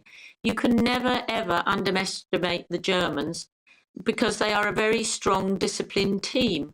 And we, shall we say, beat them at their own game last night. There were some very, shall we say, worrying moments in the second half. But we went to extra time, and my fear was, and happily we didn't end up at penalties, but that was definitely a fear. Patricia, it's Aidan here. You spoke to me yesterday and said you'd feel immense pride when the players walked out onto that turf at Wembley. How did you feel then when the final whistle went and the team went and subsequently lifted that trophy? Well, that was when the emotion came in, because never ever would we have expected that we could do this. 1984, England was in the first final. We lost to Sweden on penalties, and I really didn't want to see that happen again this time. Look, it's important, I think, to reflect on people like you and your legacy in the game, because, of course, you know, the girls in this team last night, they'll always be remembered. Their names will go down in history, especially the goal scorer, Chloe Kelly, the winning goal scorer. But, you know, you were instrumental in changing attitudes. Not only did you help to set up the Women's FA in 1969, you forced the FA to overturn the ban on women playing. And it's people like you that people should be thanking this morning, partly, for the success of the Lionesses. Well, unsurprisingly, I had a lot of messages last night saying exactly that, because people do appreciate that not just me, but loads of people, men and women, who ran teams and set up leagues and set up the association. And yes, we worked very, very hard to get it established. And then we handed it over to the FA in '93, and they were able to, shall we say, run with it and invest the money that we didn't have to make the game grow. And that is a really nice moment that now that has happened. And this is just lovely, because I always had a feeling that the women would get there first, that we would be ahead of the men in bringing a trophy back to England. And in some style, it has to be said as well. Patricia, thank you very much indeed for your time and all the hard work you've done over the years since 1969. Thanks for joining us here on GB News. Thank you. Let's bring in a GB News viewer and listener. They want to get involved in the discussion as well this morning. Alistair John joins us from Burton-on-Trent. A very good morning to you. And I know that you want to pay tribute to the likes of Patricia Gregory as well. Good morning, Isabel and Mark. Yes, most certainly. And we need to learn from history and not make the mistake from the team that won in 1966. New Year's honours list, the team should be looking to be on there to play the way they did as a cohesive unit, unbeaten throughout the tournament, with a prolific goal-scoring tally. Magnificent. And indeed, Her Majesty perhaps sharing those sentiments this morning. The Queen's message, championship and your performance in them have rightly won praise. However, your success goes far beyond the trophy you have so deservedly earned. An indication, perhaps, that, yes, honours may well be on the way. And off that list, you shouldn't miss Patricia Gregory, because she started it all. She had the foresight to believe. So all those people behind the scenes as well, you think? Yes. Without the behind-the-scenes grassroots momentum, the team can't play. You see the cohesive unit on the pitch, but there's all the bits and pieces that go together to keep that team as an homogenous unit. But the difference is, compared to the male game, they're hungry, they play as a team, they're proud to play for their country. Unfortunately, the guys have lost the weight. They've got millions in the bank and, oh yeah, I'm playing for England. Oh, well, if we don't win, it doesn't really matter. Yes, it does blooming matter. It has a psychological effect on the country.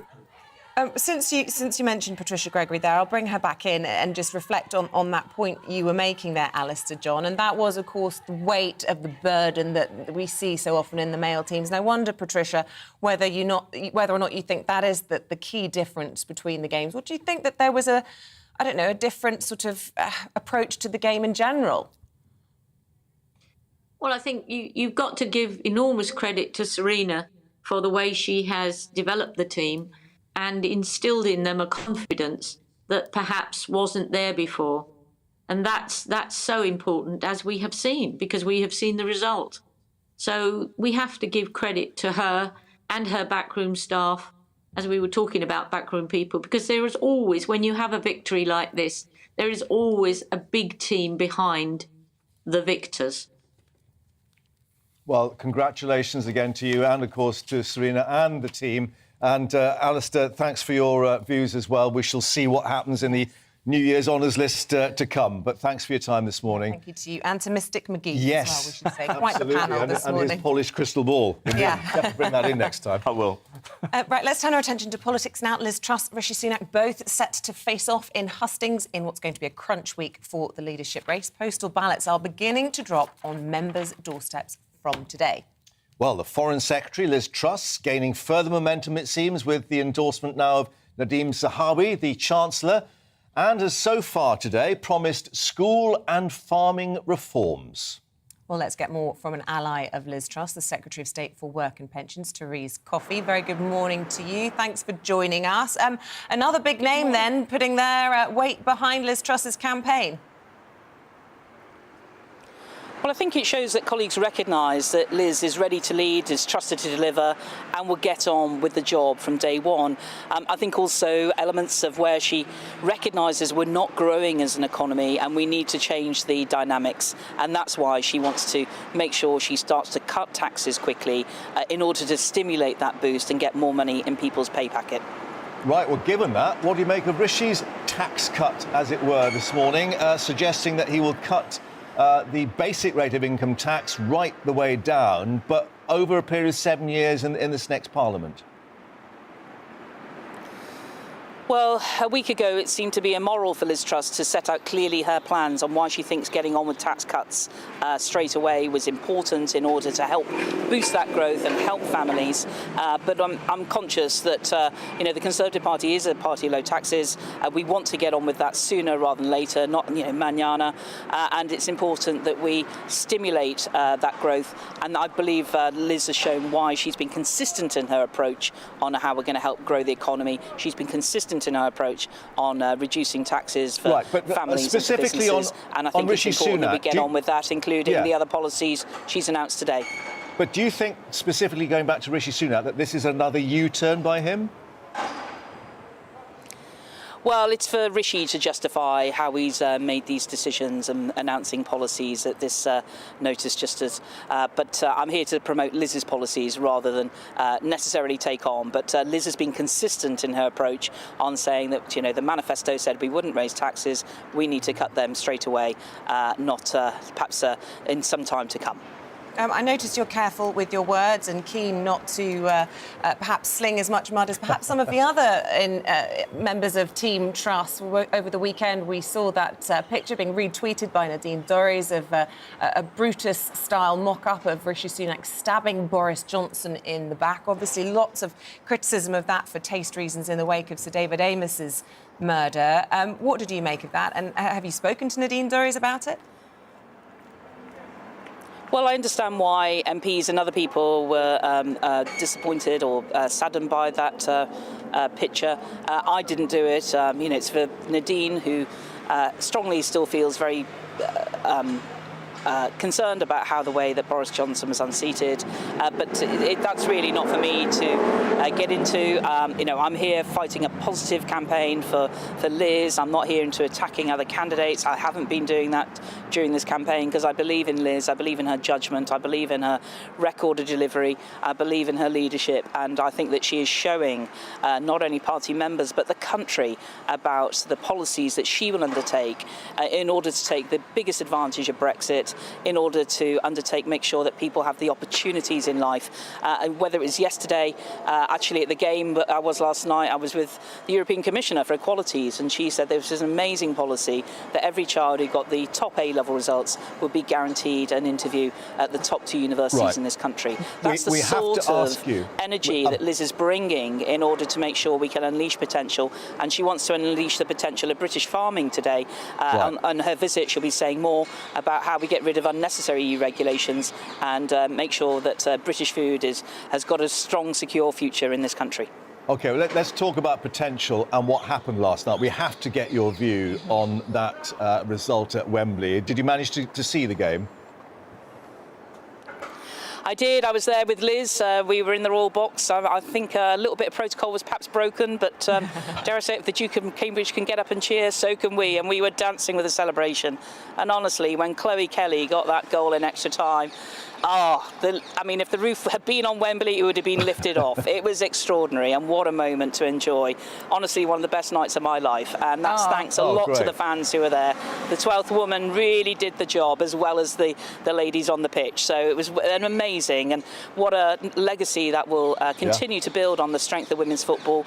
And I hope it goes from strength to strength, including the professional game, where we can hopefully get some more sponsors in supporting, as well as many more girls. It was a couple of decades ago now we had that film Bend It Like Beckham. We've come a long way from there, and it's amazing to see. And Therese Coffey, you were at the football last night. I don't know if you're at Boris Johnson's wedding on Saturday night as well. It's been a busy weekend for many, I'm sure. I want to ask you about his comments. In his speech, he's reported to have said that it was the biggest stitch-up since the Bayer Tapestry. Typically Boris in his choice of language. Well, I wasn't at Boris's anniversary party. I was actually at another football game watching Liverpool smash City at the Community Shield. You can never have too much football in one's life, and dancing.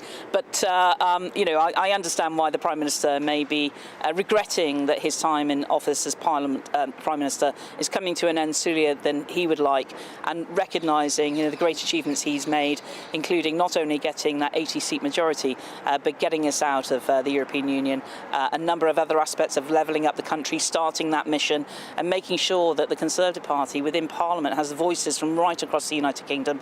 And he should look back with pride on that, as well as, of course, tackling COVID in the way that he did.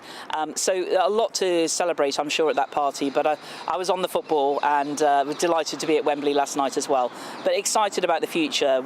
I hope that members, of course, will be voting for Liz as party leader, because I think she's going to make a great Prime Minister, ready from day one to make sure that we take full advantages of the opportunities of leaving the European Union, while also taking a different way in order to boost the economy and get Britain growing again.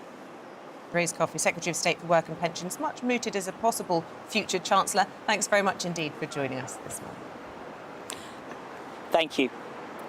Let's get more reaction. Our political correspondent Tom Harwood joining us in the studio. Tom, good morning to you. So, Liz Truss in the Royal Box, Rishi Sunak watching in the pub. What does that tell us? Yes, Rishi Sunak has been on this hard-at-it tour of Tory constituencies across the south of England over the weekend. He's been going to the associations that have large memberships, really trying to win vote by vote across to these members, because according to all of the polls, according to the momentum, indeed according to the endorsements that we've seen over the weekend as well, he's really struggling when it comes to the air war. So this is Rishi Sunak focusing on what we call the ground war, talking to those people individually, visiting to the constituency associations of people that are supporting him. For example, he visited Jeremy Hunt's constituency yesterday and spoke to a relatively large group in a town hall there. And yes, catching in a pub at least a bit of that game yesterday as well.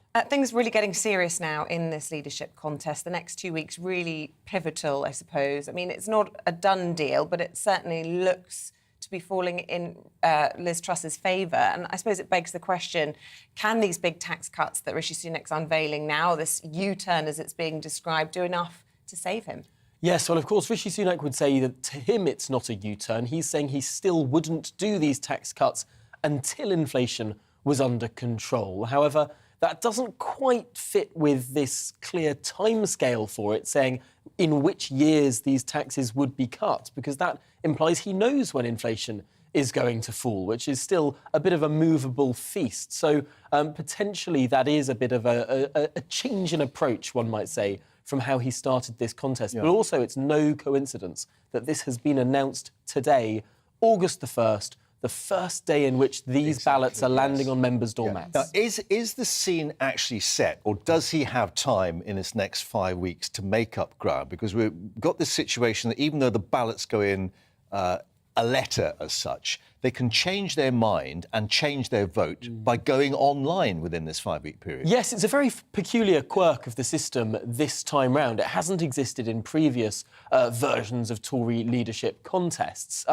Although I have to say it is probably not that likely that people, once they've signed, sealed and delivered their letter, they will then go, oh, actually, I changed my mind, log on and change their vote. The way it works is that the last vote that you put in is the one that counts. And, of course, as well as getting a physical ballot, if you're a Conservative Party member, through your letterbox, you can also use a special code to vote online, and the last one of those that you do will be the one that counts. A thought or a word or two, if you will, about Boris Johnson's wedding party. We heard Therese Coffey said she wasn't there, but plenty were. Jacob Rees-Mogg, Nadine Dorries, among others, and all being held at Dalesford House in the Cotswolds. And this wonderful line about his removal from number 10 being the biggest stitch-up since the Bayeux Tapestry. Yes, it's the grand big party that he really wanted to have. He wanted to have it, of course, on the date of his wedding, and then it got delayed, of course, COVID and everything else. Wanted it at Chequers. That didn't materialise. So in steps Lord Banford and his grand property in the Cotswolds, and there with the great and the good. Interesting to see who was there, as well as who perhaps wasn't there. Now, all the reporting is suggesting that neither Liz Truss nor Rishi Sunak have been there because, of course, they were busy on the campaign trail. I slightly suspect that Rishi Sunak's invitation might have been lower down the list, lost in the post than everyone else. But yes, really interesting words there. The Prime Minister still acting with a slight bemusement as to his defenestration, I suppose, from that position after just 3 years of winning that enormous and an majority. Yeah. Absolutely, and it is interesting, of course. The Prime Minister said upon his resignation, when the herd moves, it moves. And it is just interesting looking at that description of Westminster in terms of what's happening with this leadership contest as well. The number of cabinet ministers who are now coming out Nadeem Zahawi, the latest, and indeed former leadership contenders. Tom Tugendhat, someone that might not have been seen to be more on the Liz Truss side of the party, coming out for Liz Truss as well. It does seem that all of the momentum is in that direction. And just finally, you know, Boris Johnson himself not having come out and put his support behind anyone formally, but all the word is behind the scenes that his camp is backing Liz Truss. Behind the scenes, the words are that Boris, from the start, was in the anyone but Rishi camp. That Boris Johnson really did not want to see the man that he holds as responsible for removing him from office, blames more than anyone else. Of course, Rishi Sunak was the second person to resign. Sajid Javid resigned, and then about 10 minutes later on that Monday, Rishi Sunak's resignation came. I suppose the logic from Boris Johnson there is that he could have stemmed the flow if it was just Sajid Javid. If it was just the Health Secretary, he could have made a quick plug of that gap and moved on. The fact that the Chancellor then went, that started the avalanche in the mind of Boris Johnson, and that's why he's not a particular fan, at least privately. Tom, thanks ever so much. Thank you. Right, stay with us. Coming up after the break, consumer expert Kate Hartcastle is here. She'll be talking to us about why you can often be punished for loyalty when it comes to your bills. All the details in a moment, but first of all, your forecast. Looking ahead to today's weather, and the UK is looking dry and sunny for most, but rain arriving in the west later. Let's take a look at the details. So it will be a dry and bright start across the southwest of England with some early sunny spells, but cloud may linger over higher ground and soon feeling warm in the sunshine. London and the southeast will have a rather cloudy start to the day on Monday, with the odd shower likely, possibly heavy in places. It's a dry and mostly sunny start across South Wales, with a little more cloud towards the west, quickly feeling warm in the sunshine. Monday morning will start dry and sunny across the Midlands, with almost clear blue skies for all areas. And after a mild night, temperatures will soon rise through the morning in the August sunshine. There'll be a mix of sunny spells and broken cloud across northeast England. An isolated, mostly light shower is possible, but most places will remain dry, feeling pleasantly warm in the sunshine. Then it will be a dry start across Scotland with plenty of sunny spells from the start. The odd shower possible in the east, but most places will stay dry.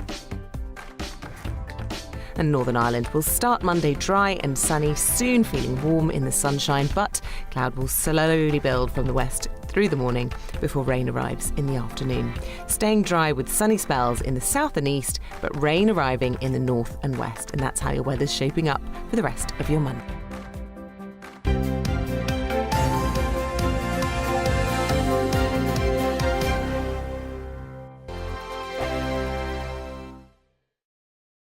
We are GB News. We're right across this great nation. On TV. On radio. On digital. Absolutely everywhere. We don't talk down to you.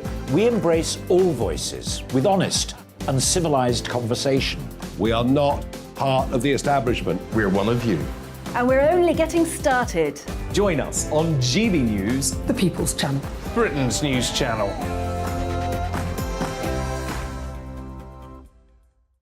Hi there, it's Stephen and Anne. At breakfast from 6 a.m, you'll always be caught up with everything you need to know, the latest headlines, opinions and debates. We'll bring you the good news and the bad, but most of all, we're here for you. Remember, send in your views and let us know what you would like us to talk about. That's because we're your news channel. And every morning at 6 a.m, it's breakfast on GB News.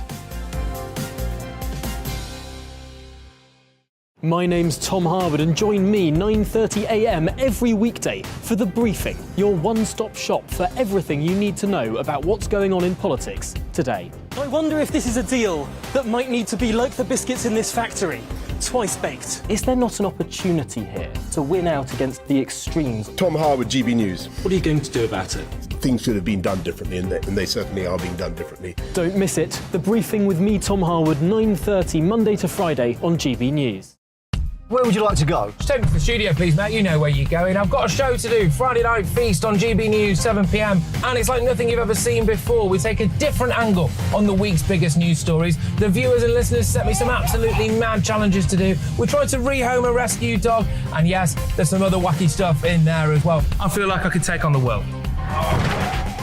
Well, that's that. Friday Night Feast with me, Patrick Christie's, every Friday, 7 till 9 p.m. on GB News. Be there.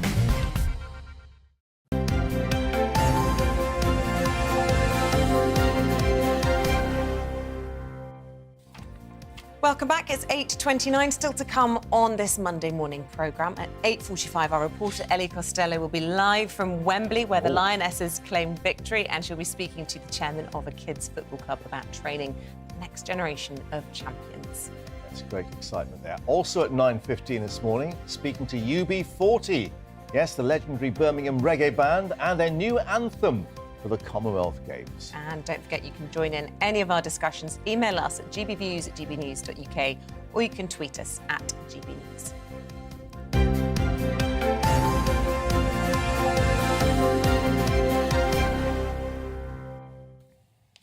Now, the Citizens Advice charity has warned that around 1 in 7 people could now be paying a penalty for products such as mortgages or broadband packages. Charity says tackling loyalty penalties could be worth more to some households than a £400 discount on energy bills that they'll receive as part of the government's cost of living support packages.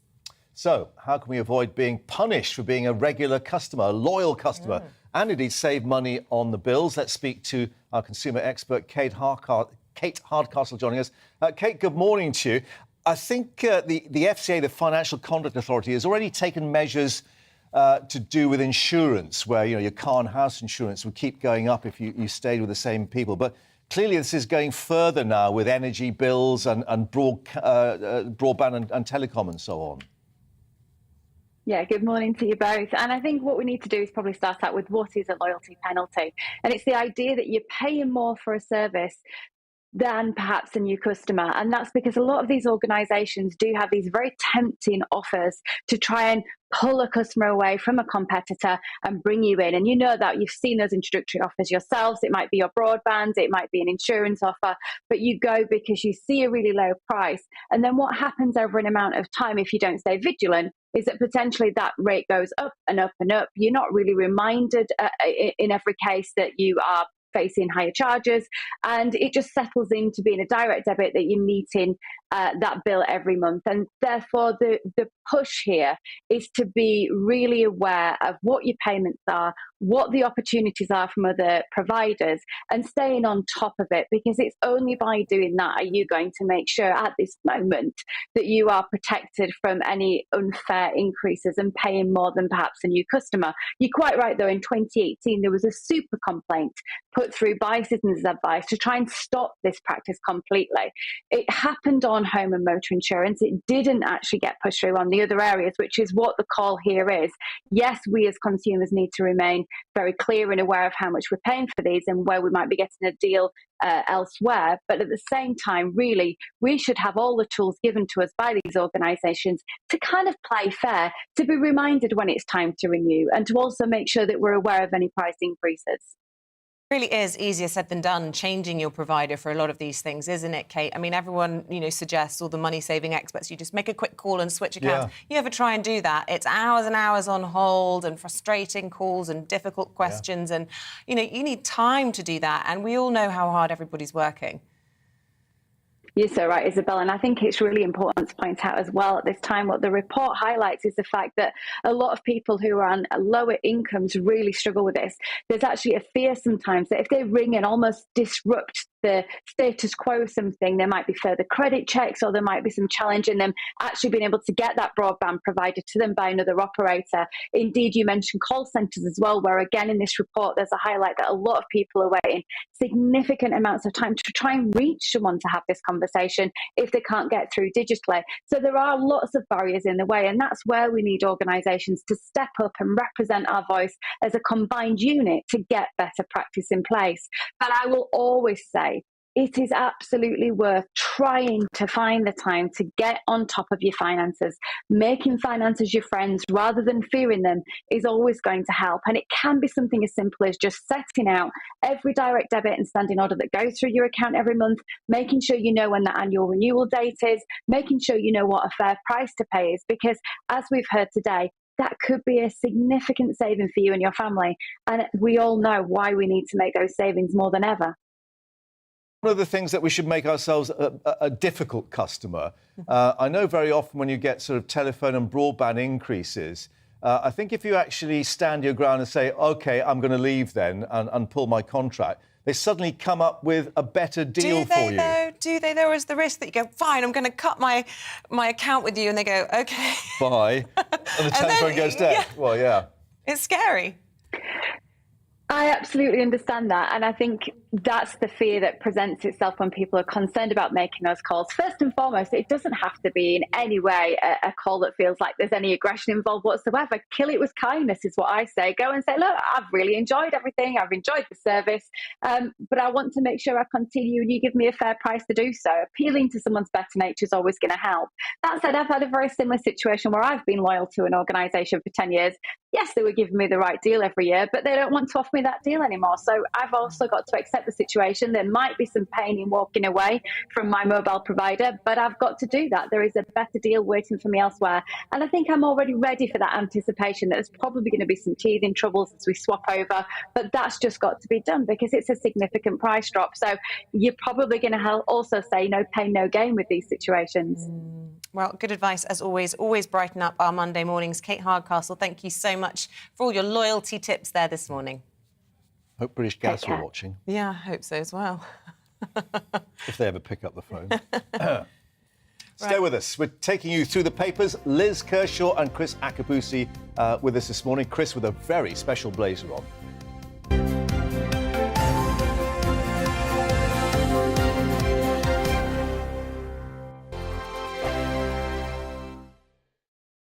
We are GB News. We're right across this great nation. On TV. On radio. On digital. Absolutely. absolutely everywhere. We don't talk down to you. We embrace all voices with honest and civilised conversation. We are not part of the establishment. We're one of you. And we're only getting started. Join us on GB News, The People's Channel. Britain's news channel.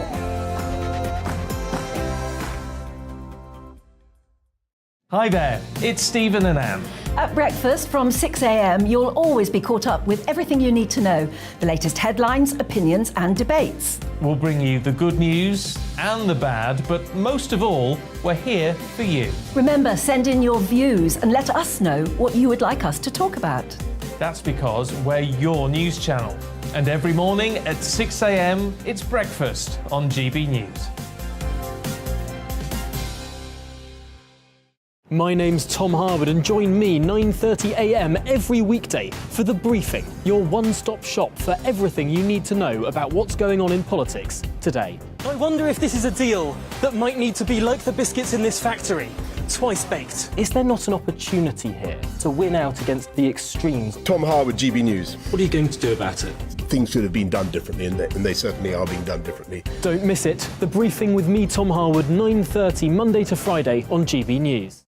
Where would you like to go? Just take me to the studio, please, mate. You know where you're going. I've got a show to do. Friday Night Feast on GB News, 7 p.m. And it's like nothing you've ever seen before. We take a different angle on the week's biggest news stories. The viewers and listeners set me some absolutely mad challenges to do. We tried to rehome a rescue dog. And yes, there's some other wacky stuff in there as well. I feel like I could take on the world.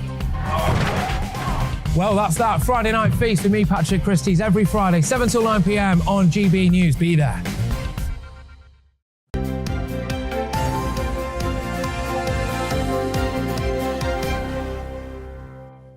Right, we are going through your Monday morning newspapers this morning. We're joined by the Olympian and Commonwealth Games gold medalist Chris Akabusi, broadcaster Liz Kershaw, and we're all giggling because we've been talking about a story that Chris has chosen in the Daily Mail this morning. I have to say, all the papers reflecting that rawsome success of the Lionesses last night. But the Mail talking about how this couldn't have happened without sports bras. And we were talking about that moment on the TV when Chloe Kelly whipped off her shirt and was sort of divided opinion on the panel about whether or not that was a good move or not. I mean, because initially, I was watching, and I was glued to the box, and then all of a sudden she scored and like excited like everybody else. And then you see she's waiting. I thought, no, she's not going to do it. No, she does that. No. And then all of a sudden she's like, and she whipped out. I thought, oh, no. My eyes are bulged. What's going on? And then she had this lovely sports bar. Exactly. There it is, in all its glory. Exactly. And you were quoting a slightly different manufacturer, Liz. Well, they had to say, if Ronaldo can do it, why can't she? And also, it's like a bandage type thing. It's the whole thing's in place. It's the equivalent of a jock strap to keep your dangly bits from dangling. But you don't see them whipping off their boxers and wearing a jock strap. That's the make. Yeah, I'd never heard of that one before. No, that's what my grandma... Playtex, I seem to remember, was the 60s brand, wasn't it? Hello, boys. Well, my grandma used to say, oh, she's got all the goods in the shop window. It's not like that. No, but in all fairness, where would we girls be without sports bras? No, exactly. Of course, track and field athletics, the ladies have got... but she got a yellow card for it, didn't she? Yeah, but the blokes would get a yellow card as well, if you think, because... as you see there, the nature of celebration, it has to be sort of. Well, yeah, exactly. There's the cordiality, etc., and the emblazoning of sponsors underneath. So there's a lot of sponsorship that goes into sports marketing, and they pay a lot of money to England to be able to be involved. And so if I, as an individual competitor, have got my individual... But wasn't it great the way they were celebrating, not just at Wembley on the pitch, but even the news conference? I don't know if we can show these pictures again. Yeah. No, that's amazing. They're just the joy and the relief at what they've been able to achieve. And what you can see there is you can see the unadulterated joy that, even that your children have when they're playing sport. You can see at the moment they are not touched by that commercial finger. Yeah. And eventually...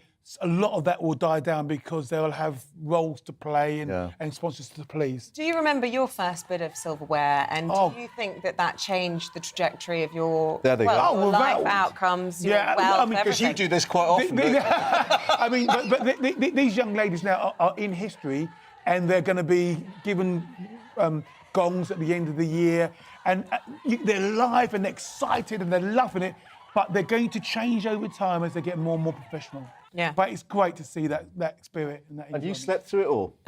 I've been partying since Friday night for my birthday. Happy birthday. By the time my guests left early afternoon, well, sort of 4-ish, and I then had something to eat. Got comfy to watch it, and the next thing is they think it's all over. It isn't. All right. Anyway, you've picked up on the Times on a different issue: police failures on hate policing, as they call it.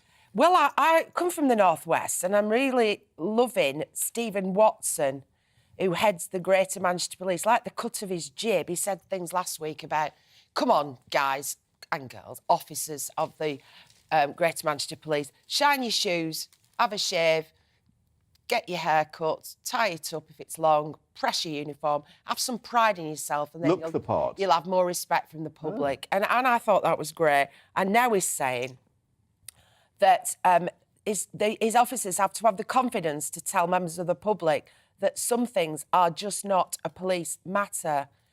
In certain circumstances, they're actually first-class examples of where we've just completely got this wrong.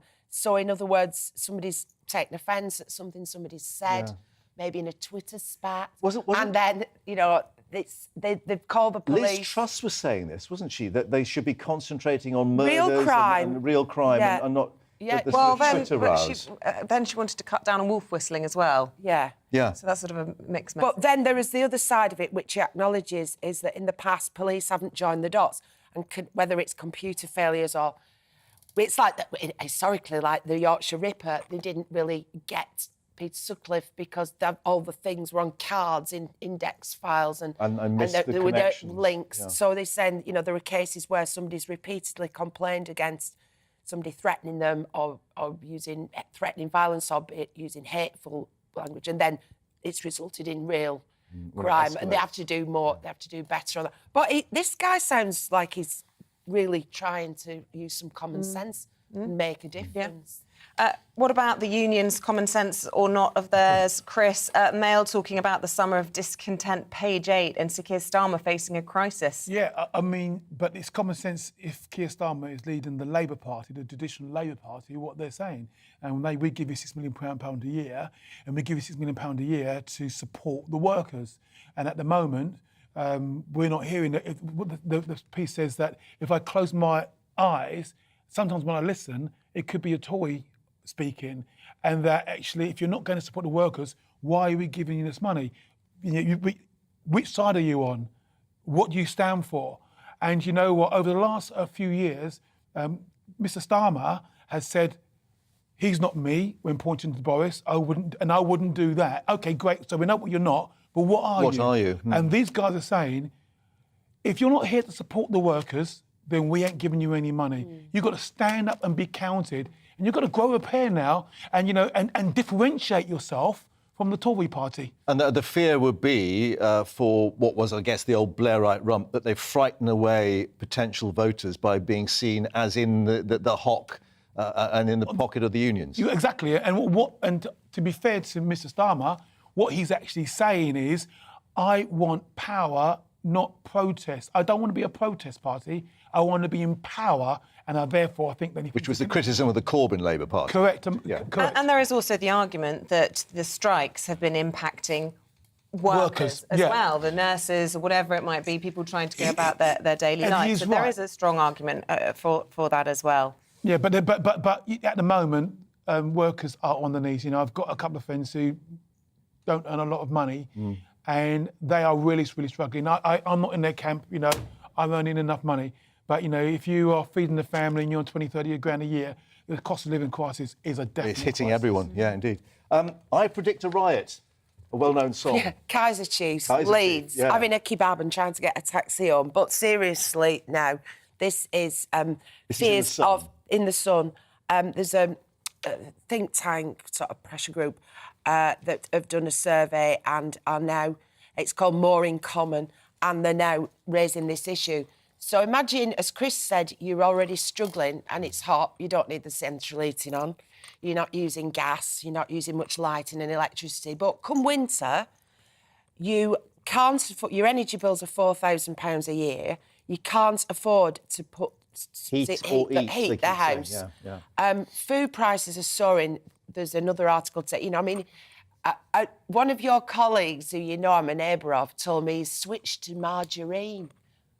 What? No way. Listen, I'm not paying £9 for a tub of Lurpak butter. So if it's hitting him, and I can't believe it. I bought something yesterday in the supermarket that was £1.70 last time I bought it, and it's now £2.40. That's just one item. Yeah. So imagine that, and trying to buy food, trying to pay for your domestic energy, trying to put diesel in your van or petrol in your car to do your job or take the kids to school, and losing, this is the crunch now, losing your job. Because if we do find, as it's going to happen earlier in Germany, where heavy industry has to shut down because of rationing, gas rationing, and the government's going to have to Because we've still got relatively high employment. That's one of the things that we didn't get in the 70s, of course. That's right, but in Germany, if they're starting to close down BMW and Mercedes and these big companies, there'll be a knock-on effect here, because although we don't get our gas,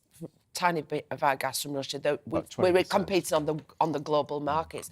But if factories start closing and people find themselves out of a job, cold, hungry, desperately trying to parent their kids responsibly, I mean, we're not like the French. We don't put on a yellow high-vis vest and go out smashing windows in Paris. We've seen the protests over oil and Extinction Rebellion and all that sort of thing. We've seen the middle class gluing themselves to portraits in the National This will Gallery. be different. They're saying, I hope it's not true, but people might get desperate, mightn't they? Chris, on the whole sort of topic of the cost of food, Waitrose is the latest to get rid of best before dates in a bid to try and tackle food waste. Yes, and I mean, it is common sense to allow people to use their common sense. And I don't chuck food away. When I was a kid, we used to have Bubble and Squeak every Monday, and that was basically all the weekend food, fried up, put the old holy grail of ketchup over it and get stuck in. I've seen your reaction to that. You fell off your stool. So I know how much you love that. But yeah, no, you're right. Yeah. You're making the most of your leftovers. And it's like roast your floppy carrots and make apple crumble when your apple goes bad. Make apple crumble, tastes just as lovely. But I saw something here that I didn't know was possible. So it says store salad with paper towel. Wash and dry lettuce immediately, then store in a container or plastic bag with a sheet of kitchen paper. The towel will draw excess moisture out of the greens to stop the leaves going soggy. That's amazing. That's an amazing tip. Yeah, so don't forget to then recycle your paper. Have you seen the price of kitchen paper? Yeah, kitchen roll. Oh, of course, I see. You know, it's gone up, it's £1.99 for one roll. It's gone. It used to be 99p for 4 rolls. Use a bit of the old newspaper. And we just have to say very quickly that you've got a very special blazer. I have indeed, yeah. I've got my 1986 Commonwealth Games, my very first Commonwealth Games. It was up in Edinburgh. I remember as if it was today. We had great fun. I mean, there's lots of banter. I remember we were kids then, but we had water bomber fights with Australia. There was a guy there called Darren Clark, and there was Murphy, and there was Roger Black. Roger Black, yeah. And we had water bomb fights, and we were absolutely disastrous up and down the lifts. But it was a great game. But when the games happened, we were really serious about the competition. But in between, it was just fun. We just had a great laugh. Just a thought about Adam Peaty last night. Yes, yeah. I mean, that's a real strange one for him because he's such a beamer, such a strong guy, and came fourth. Come forth. And then what did say the name of the guy? The guy Willoughby. Willoughby. Yeah, for him. Let's hear it for James. Yeah. Willoughby. Could you imagine? There's no way he thought going to those games that he was going to win the title, and to beat Mr. Peaty, and for him to be on top of the There's still the 50 metres to go. So we'll yeah. But Peter will come back. He'll come back, I'm sure. Thank you both for the moment. Yeah, we'll see you a bit later. Lovely, Great as stuff. Always. Thank you. See you again soon. Yep. Right, it's the morning after the night before. Last night, of course, Wembley Stadium was packed with fans who witnessed the Lionesses roaring to victory as European champions. 87,192, no less. Well, our reporter Ellie down at Wembley, no less, as the squad is inspiring a new generation. And you've got the right jacket on as well, Ellie.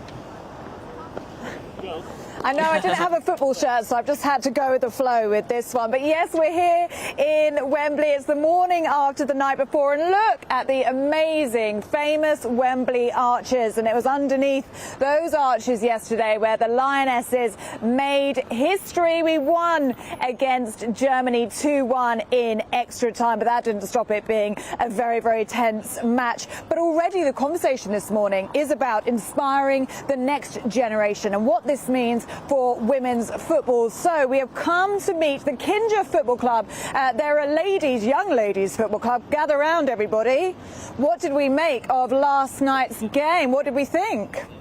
It was intense. After it was 1-1, like, it just became so intense. Were we nervous at any point? Was it a bit stressful to watch? Yeah, a bit, but we knew that they could win, so it was fine. I love that. I love the confidence. How are we feeling about the game? There were some of you actually inside the stadium last night. Who was inside? 1, 2, 3 and 4. So what was it like inside? Tell me about the atmosphere. The atmosphere was great. Everyone was on their feet, dancing and singing and everything. So it was really good. Quite a party atmosphere. Yeah. I love that. And what was it like for you? I thought it was better than like some of the boys' matches because they were always fighting. I think the atmosphere was really great. So different kind of atmosphere. You like the vibe. That's great. And what did you guys think inside the stadium? What an amazing experience to be there and see history. Yeah, it was like nothing I've ever seen before. It was like so insane. There were like 80,000 other people feeling this intent. Like when we scored that second goal, when we knew we'd won, it was like they were all feeling this like relief and then really intense joy, and it was just like nothing I've ever seen before. It was crazy. It was wicked. Yeah, record numbers in Wembley last night. What was it like for you? I think it was like a really big experience because the pitch was like so big, and then the players was like so small and had to like run after this little ball. Yeah, it is an amazing stadium. So tell me, who stood out for you? Who are your favourite players? Let's take it one by one. Mead. Mead, yep. Everyone. Everyone for you. Everyone gets a gold star. Yep, I think that's fair enough. Mary Earps. Mary Earps. We've got that name right. We've been calling her Mary Herbs all morning. Very good, very good. Who's your favourite? Chloe Kerry. Yes, my favourite as well. Yep, Kelly. Yeah, either Chloe Kelly or Mary Earps. Yeah, lots of votes for Chloe Kelly. Obviously, we had that amazing celebration yesterday where she whipped off her shirt. She did get a yellow card, though, as is the rules. Do we think that was worth it? Yeah. Yeah, well deserved. She deserves the celebration. Definitely. Yeah, and she's over at all the front of the newspapers this morning, so I think she'll be quite happy with herself. And you saw the Lionesses win last night in Wembley. Do you think you guys could do it one day? Yes, definitely. Yes. What about you guys? Totally. Yeah, let's hope so. I love it. I love the confidence. Well, girls, I'll let you get back to your training. Thank you so much for chatting to me. Stars of the future, I think. Well, let's speak to their chairman. This is Harry. Harry, amazing girls you've got here. They're fantastic, aren't they? Yeah, they're really, really passionate. Last night and the whole tournament has definitely helped their enthusiasm for the sport as well.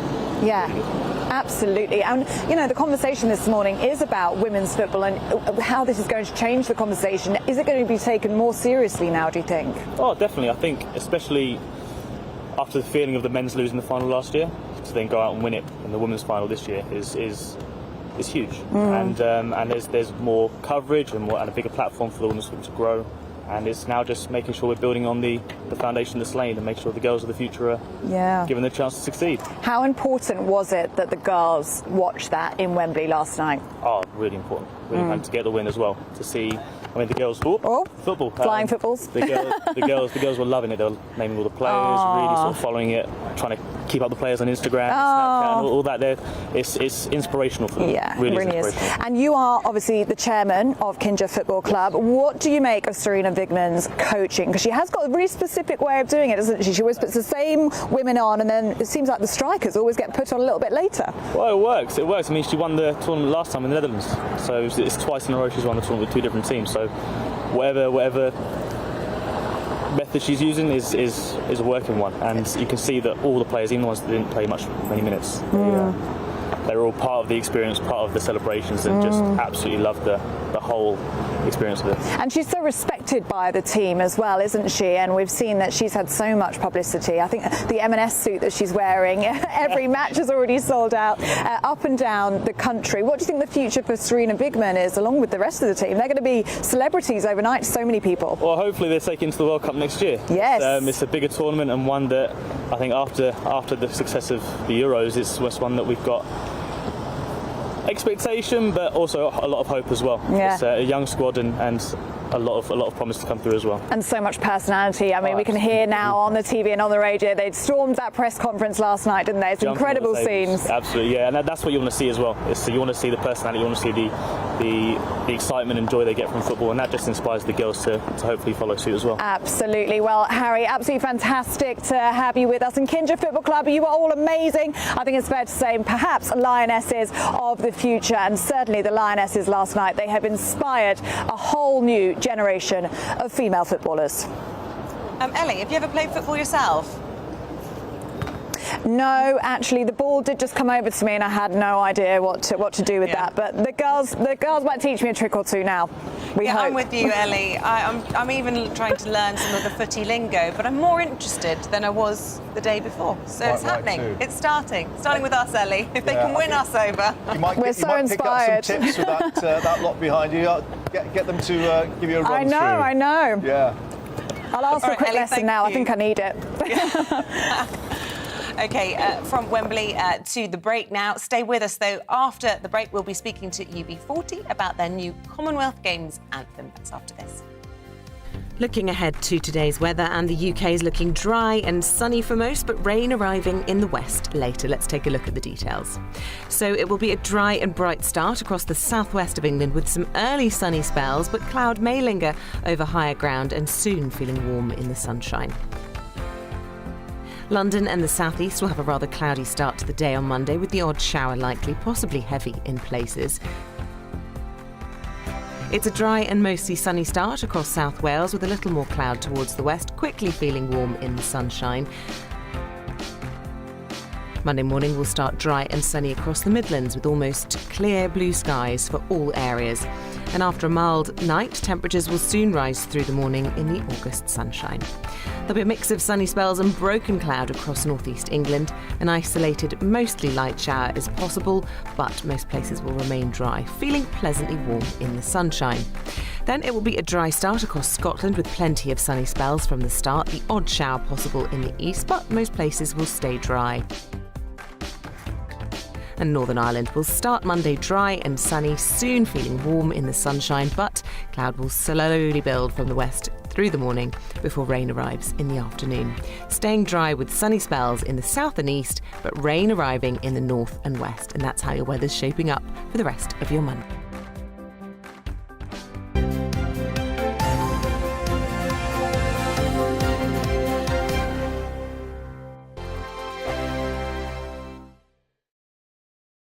We are GB News. We're right across this great nation. On TV. On radio. On digital. Absolutely everywhere. We don't talk down to you. We embrace all voices with honest and civilised conversation. We are not part of the establishment. We're one of you. And we're only getting started. Join us on GB News, The People's Channel. Britain's news channel.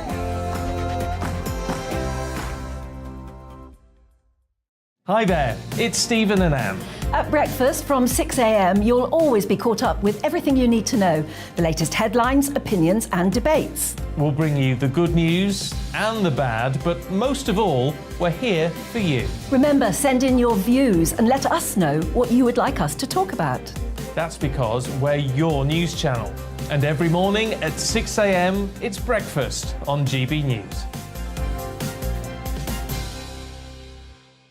My name's Tom Harwood, and join me 9:30 a.m. every weekday for The Briefing, your one-stop shop for everything you need to know about what's going on in politics today. I wonder if this is a deal that might need to be like the biscuits in this factory, twice baked. Is there not an opportunity here to win out against the extremes? Tom Harwood, GB News. What are you going to do about it? Things should have been done differently, and they certainly are being done differently. Don't miss it. The Briefing with me, Tom Harwood, 9:30 Monday to Friday on GB News. Where would you like to go? Just take me to the studio, please, mate. You know where you're going. I've got a show to do. Friday Night Feast on GB News, 7 p.m. And it's like nothing you've ever seen before. We take a different angle on the week's biggest news stories. The viewers and listeners set me some absolutely mad challenges to do. We tried to rehome a rescue dog. And yes, there's some other wacky stuff in there as well. I feel like I could take on the world. Well, that's that. Friday Night Feast with me, Patrick Christie's, every Friday, 7 till 9 p.m. on GB News. Be there.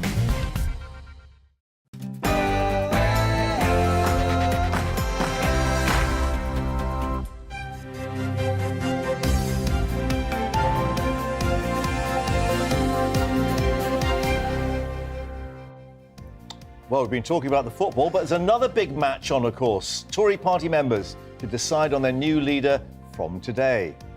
A very good morning to you. It's 9 o'clock. It's Monday, the 1st of August. This is Breakfast on GB News with Isabel Webster and Mark Longhurst. Here's what's leading our news this morning. Yes, the ballots in the Tory leadership election are arriving on the doorsteps of Conservative members today. Now, Rishi Sunak attempting to catch up on the front-runner Liz Truss by pledging to cut tax by 20%, although by the end of the next Parliament. In other news, of course, the Lionesses roared to victory last night, winning the 2022 Euros and the hearts of the nation. At a press conference following that 2-1 win against Germany, England coach Sarina Wiegman told reporters her team had changed society. In other news, a last-minute appeal will be heard this morning in the case of Archie Battersby, who is due to have his life support removed at 2 o'clock this afternoon. Now, it follows a request from a United Nations committee to keep the 12-year-old alive while it considers the case. Will be live at the Royal Free Hospital in the next 10 minutes. And as ever, you can be part of the conversations we're having here this morning. Join our discussions by emailing us GB News at gbnews.uk, or you can tweet us at GB News.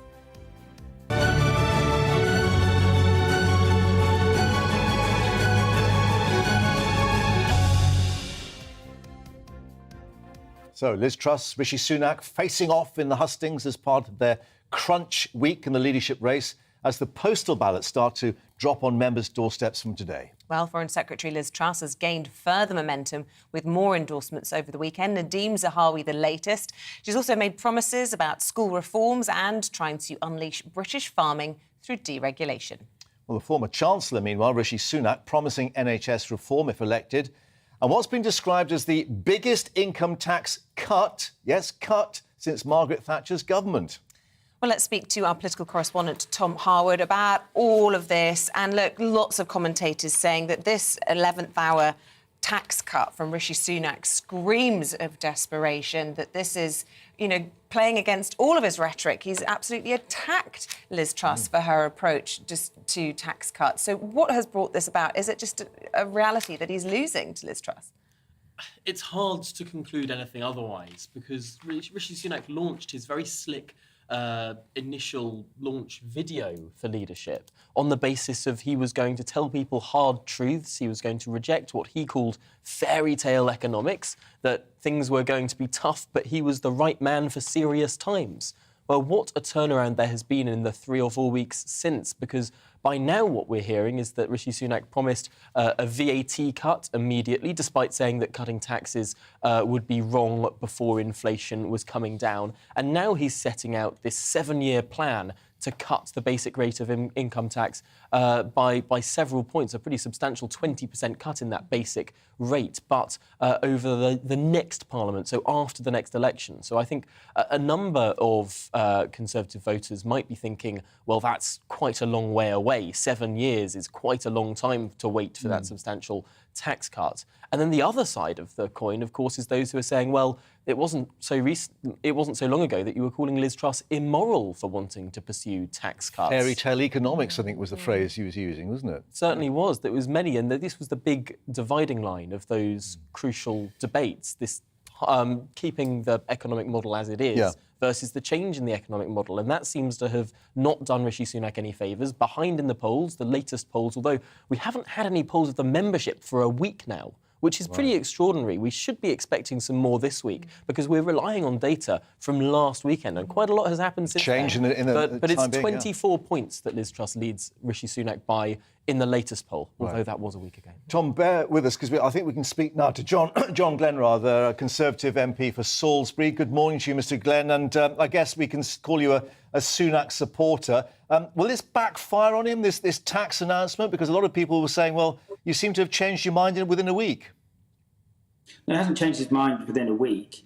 Well, the public finances are what they are right now, and we don't believe that offering 30 to 40 billion pounds of unfunded tax cuts would be responsible at a time of significant risk of higher inflation. We've got the highest inflation rate for 40 years. But what Rishi set out very clearly is a plan to get more business investment, to do that through increasing incentives for investment in business growth, And then when that's achieved, we'll then be in a position to set out how we're going to spend that, the proceeds of that growth on those tax cuts, reducing progressively in an affordable way the basic rate of income tax down to 16p over the following years. But that's the problem, isn't it? That Chris, sorry to interrupt you, but just if I may, yeah, go on. Well, I just wanted to say therein lies the problem. You know, once that's achieved, he's saying he would make these cuts. But how does he know when inflation's going to go down? And it comes back to this whole idea of fairy tale economics, which is exactly what he had criticised. Yeah, and that's why that rejection of fairy tale economics is why he's not doing, which would obviously make him much more popular in the very short term, unfunded tax cuts in the short term. Now, having worked with Rishi for the last 3 years, what I've seen is somebody who looks at the data, takes tough decisions. Look at the way he intervened on the furlough scheme, with the bounce back loans, with the interventions on cost of living in March and again in May, as the economy evolves. Now, at the end of February, we had one of the biggest shocks that we've ever had with what's happened in the Ukraine. And that's caused an unleashing of inflation, an increase in energy bills, which he's then intervened to support. Right. But what he is saying is that he needs to set out a clear direction of his instincts. And I think all Conservatives don't like high taxes, but what we don't like is unsound money, which is, I think, the risk that we're facing at the moment. But if business is so important to him and growth in the economy, why is he still going ahead with a rise in corporation tax from 19 pence in the pound to 25 pence in the pound? Because businesses are saying we just can't afford that. Yeah, I can answer that. I can answer that absolutely directly. We've had enduring 19% corporation tax, and it hasn't led to the increase in investment. So he's looked at it and said, this isn't working. So we will increase the corporation tax to 25p next year, but not for the smallest companies. 70% of the companies won't pay additional tax. So this tax cut proposed by Liz Truss's plan would basically be massively helpful to large corporations who Rishi wouldn't want to prioritise. But what it does say is important is we need to find incentives for businesses to invest so they can grow their businesses in a way that they haven't done, even with that low corporation tax rate. So that low corporation tax rate hasn't led to the sort of investment and growth over the last 10 years, quite plainly. So that's why he's decided to take that decision. Do you think that this income tax bonfire, as it's being described in some of the papers this morning, will do enough to change the way the membership are looking at the moment, given the support that's coming out, and not just in terms of the membership, but, you know, heavyweights within the party? We've had Nadeem Zahawi, Ben Wallace, Tom Tugendhat, all backing Liz Truss. Will it do enough, do you think, to turn things around for Rishi? And why do you think he is trailing at this stage? Well, I think, obviously, Rishi has the largest number of MPs supporting him, and he has throughout the contest. And I think the membership of the Conservative Party will be very concerned about promises on tax cuts that weren't affordable in the recent past. And I think they'll be very concerned about the risk of inflation and what that will do to their savings, and also the increased borrowing, what that will do for their children and grandchildren. This plan demonstrates that actually when we have got that growth back in the economy, when we've continued to invest to deal with the backlogs in the NHS and the challenges in education, our instincts, Rishi Sunak's instincts, are to give money back to the British people. But we can't do that prematurely when they're not funded and there's a massive inflation challenge that we need to deal with. And it's just being honest with the British people, being clear that actually, you know, we can't have it all today, but we have got to take interventions in terms of getting that growth going in order that we can then give more money back in future. I think most people will understand. Last thought, going back to something Boris Johnson said, when the herd moves, it moves. Has it actually moved now against Rishi Sunak?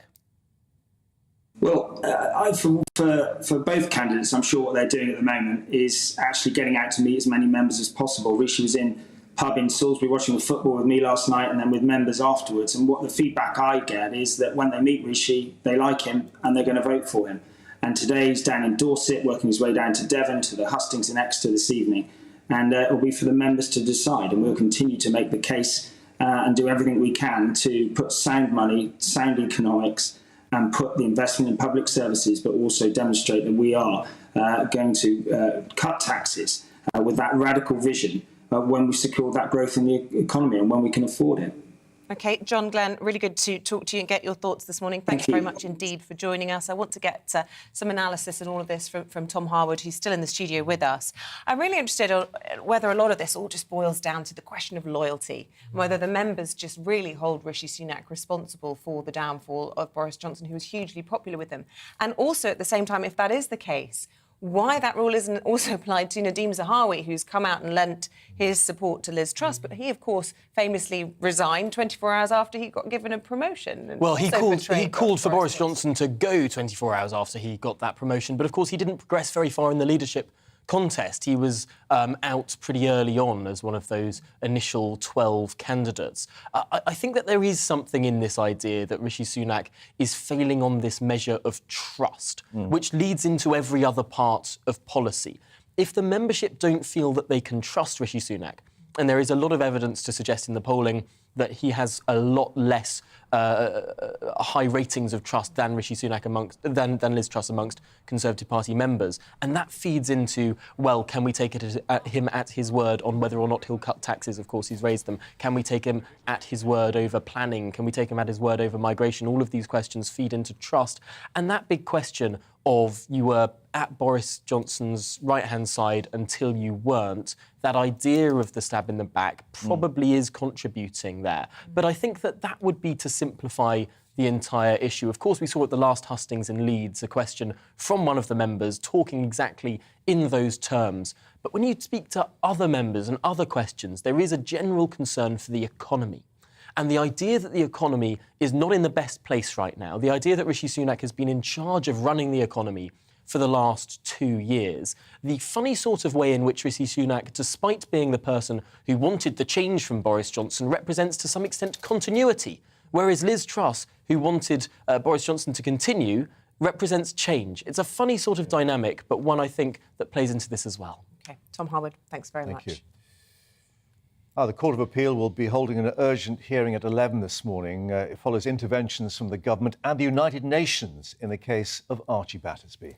The 12-year-old's been in a coma since April, and doctors and multiple High Court judges have said that it's in Archie's best interests for his life support to be removed. Well, our London reporter joins us now outside the Royal Courts of Justice. Alice, this is yet another twist in a very difficult situation for the family. How did this latest twist and turn come about? Hi there. Well, I mean, absolutely. This is completely uncharted legal territory. 2 judges in the High Court have ruled so far in favour of the hospital that Archie Battersby's life support machine should be switched off. An application to the Court of Appeal that was initially rejected, and a judge ruled that doctors could lawfully remove the ventilator. The Supreme Court refused to intervene, but last Friday the family made very much a sort of last-ditch attempt to the United Nations, to the Committee for the Rights of Persons with Disabilities. They considered this over the weekend, and they in turn have released this injunction saying that the life support machine that Archie Battersby is dependent on should not be switched off at 2 p.m. today whilst they consider the case. Whilst that was going on, Holly Dance, the mother of Archie Battersby, she wrote to the Health Secretary urging him to consider the case whilst the UN are looking at that. And that's very much what the government did in the very late hours of last night, that this all sort of transpired. And as of this morning, because of the government intervention there, because of the UN there, I mean, it's interesting because on its own, the UN, the decision that they've made with this injunction, it's not necessarily sort of legally binding on its own, but because it is the UN, we do share conventions with them when it comes to the rights of people with disabilities. And I think that's partly why the government have intervened, and that's why the hearing will be heard at the Court of Appeal today in a journey, as you were just saying, that has had so many twists and turns along the way, which has been obviously very difficult for many people involved. Of course, I mean, understatement really there. I mean, just imagine being Holly Dance or any of the family waking up this morning thinking today is the day that we're turning off that life support machine, and then being told that there might be some hope. Incredibly difficult emotions to battle. Have they had anything to say in the last few hours about all of this? Yes, Holly Dance has been speaking outside the hospital today, and it's just, I just get the impression for her, she is just absolutely worn down by this legal process that has been going on for months and months, and is very much coming at it from the point of view as a Christian, that she wants her son to die, which she's always said in a way that is natural, i.e. not done in a way that the ventilator will be switched off. I've seen the letter that was sent to the family from the hospital, and it was very much a sort of bullet point looking at the way in which the ventilator would be switched off, the time in which medication would stop being applied to their son. And I think that was exactly the nature that the family did not want. They've always maintained they wanted him to die in a way that is, quote, natural and peaceful. But of course, the hospital very much say, well, actually, the current state that he's in, he's malnourished, he's having lots of digestive problems, that they're saying that actually this is not in Archie's best interest. And I think the words of Mr. Justice Hayden, who was the second High Court judge who was looking over this, he said he was concerned that the ongoing treatment was prolonging his death rather than protracting his life. And I think those were words that really stuck in my mind there. So an incredibly difficult situation, and it's very much down to the wire, because as it stands at 2 o'clock this afternoon, Archie Battersby's life support machine will be switched off unless the Court of Appeal make any sort of decision about that this morning.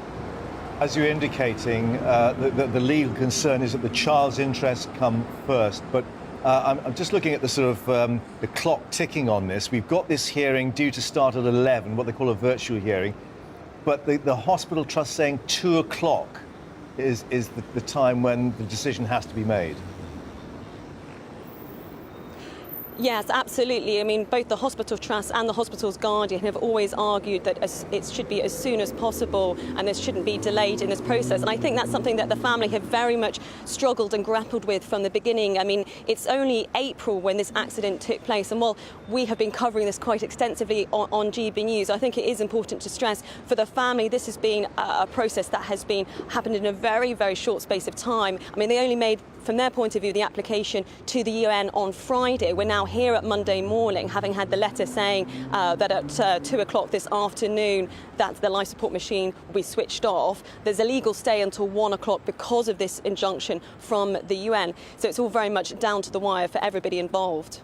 Yeah, OK. Alice Porter, thank you very much for that from the Royal Courts of Justice. I know you'll keep us posted on any developments on that story here on GB News. Yes, we'll keep you updated on that and all the other headlines this morning. Join us after the break.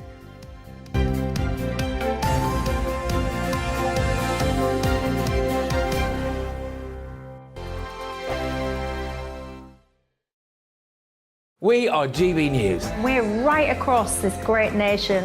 On TV. On radio. On digital. Absolutely everywhere. We don't talk down to you. We embrace all voices with honest and civilised conversation. We are not part of the establishment. We're one of you. And we're only getting started. Join us on GB News, The People's Channel. Britain's news channel.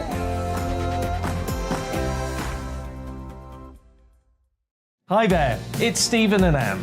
At breakfast from 6 a.m, you'll always be caught up with everything you need to know, the latest headlines, opinions and debates. We'll bring you the good news and the bad, but most of all, we're here for you. Remember, send in your views and let us know what you would like us to talk about. That's because we're your news channel. And every morning at 6 a.m, it's breakfast on GB News. My name's Tom Harwood, and join me 9:30 a.m. every weekday for The Briefing, your one-stop shop for everything you need to know about what's going on in politics today. I wonder if this is a deal that might need to be like the biscuits in this factory, twice baked. Is there not an opportunity here to win out against the extremes? Tom Harwood, GB News. What are you going to do about it? Things should have been done differently, and they certainly are being done differently. Don't miss it. The Briefing with me, Tom Harwood, 9:30 Monday to Friday on GB News. Where would you like to go? Just take me to the studio, please, mate. You know where you're going. I've got a show to do. Friday Night Feast on GB News, 7 p.m. And it's like nothing you've ever seen before. We take a different angle on the week's biggest news stories. The viewers and listeners set me some absolutely mad challenges to do. We tried to rehome a rescue dog. And yes, there's some other wacky stuff in there as well. I feel like I could take on the world. Well, that's that. Friday Night Feast with me, Patrick Christie's, every Friday, 7 till 9 p.m. on GB News. Be there.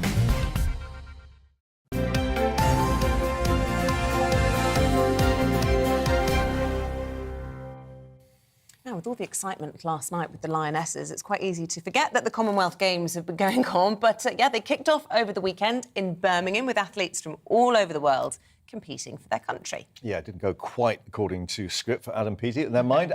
One local band, though, lending their voices to the event because UB40 have teamed up with some Brummie rappers.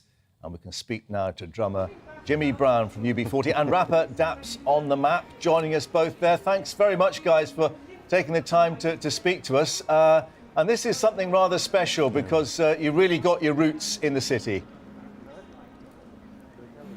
Definitely, man, definitely. Big moment for me personally. Big moment. Very happy to be on this tune. Very happy to be here. The Commonwealth Games in Brum. Happy moment, man. One for the bucket list. I wanted to get Jimmy's thoughts on all of this because, of course, Jimmy, you are a founder member of UB40 in your hometown, watching the Commonwealth Games coming into the city and, of course, now releasing this anthem. How much does it mean to you as a Brummie man to be putting your talents to the anthem? Well, you know, it means a lot. I love my city, and I was brought up in inner city Birmingham, born and raised, and it's an enormous privilege because it was a multicultural area, a melting pot. It's a massive privilege to be able to sit on your front doorstep and see the four corners of the world go by, and I just think that that's a perfect fit for the Commonwealth Games because it's a multicultural event, and I think the two go together hand in hand.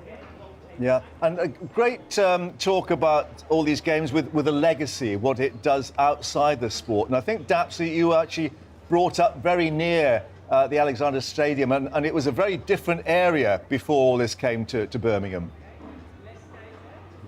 Yeah, it was. A lot's happened since, a lot of renovation. Like, it looks fresh, you know what I mean? So, yeah, I'm just happy to be a part of it, happy to be a part of the mission. Big win, this is, big win. Yeah, and Jimmy, talking about, you know, the diversity of the city, of course, your band really sort of broke down barriers as well with a mixed race lineup. Do you think things have changed, you know, in 2022 as we are? Is it easier, and I suppose, Daps, you'll have a view on this as well, to start a band, you know, with a mixture of ethnicities in there and celebrating all that it means to be British in today's modern world?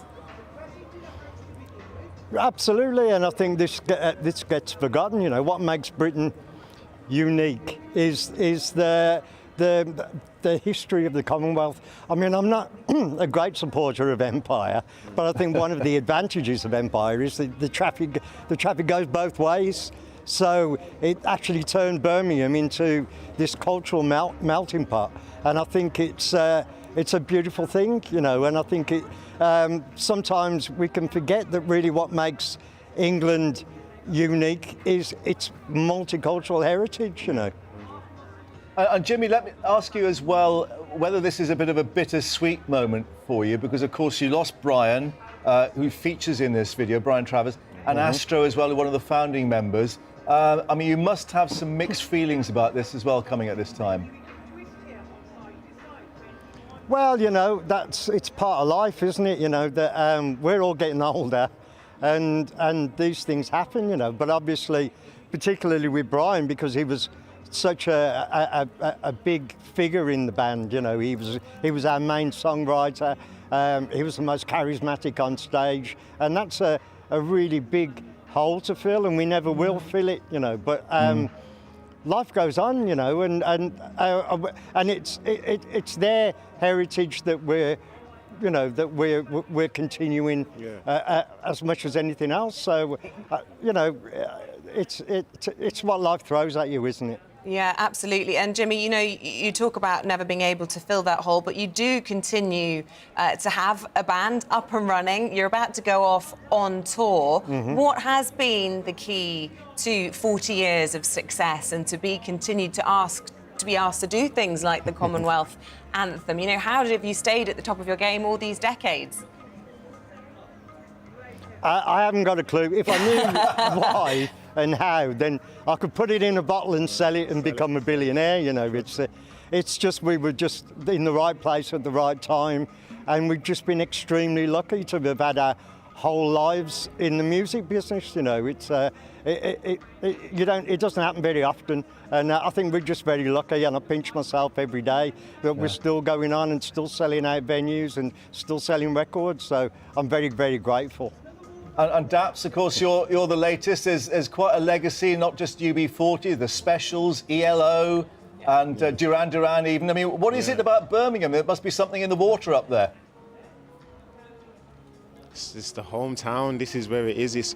I feel like because it's the second city, we have that natural fight, that natural hunger to try and aspire to get to the level that we need to be. So, yeah, man, I'm the newcomer right now. Obviously, you got UB40, the legacy, but I'm one of the newcomers right now. You know what I mean? The new kid on the block. Yeah. But it's all. New kid on the block. I think it's also true to say as well that the thing about you know, you can define a Mersey sound, you can define a Manchester sound, even a London sound, but you can't really define a Birmingham sound because of its diversity. And I think that is our strength, even though it's very difficult to focus onto one thing.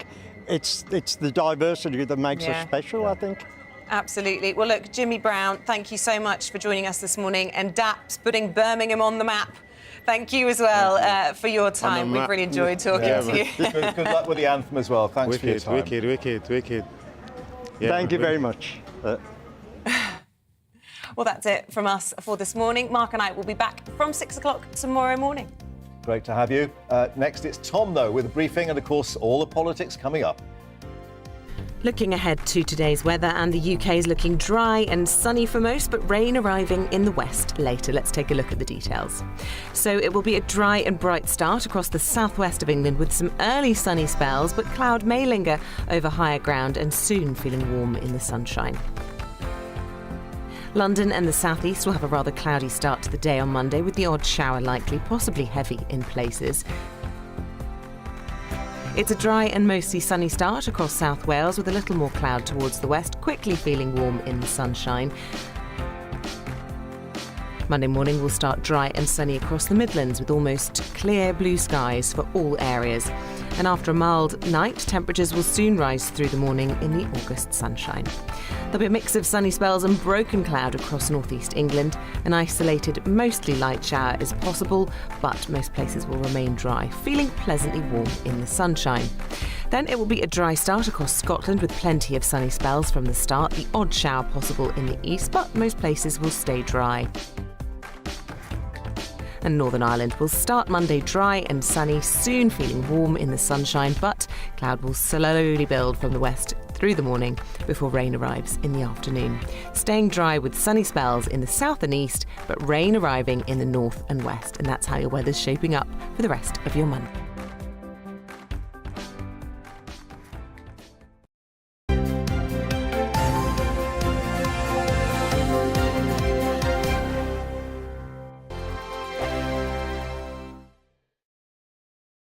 We are GB News. We're right across this great nation.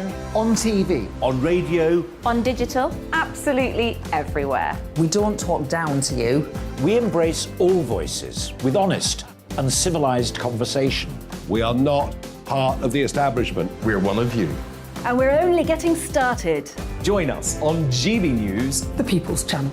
Britain's news channel.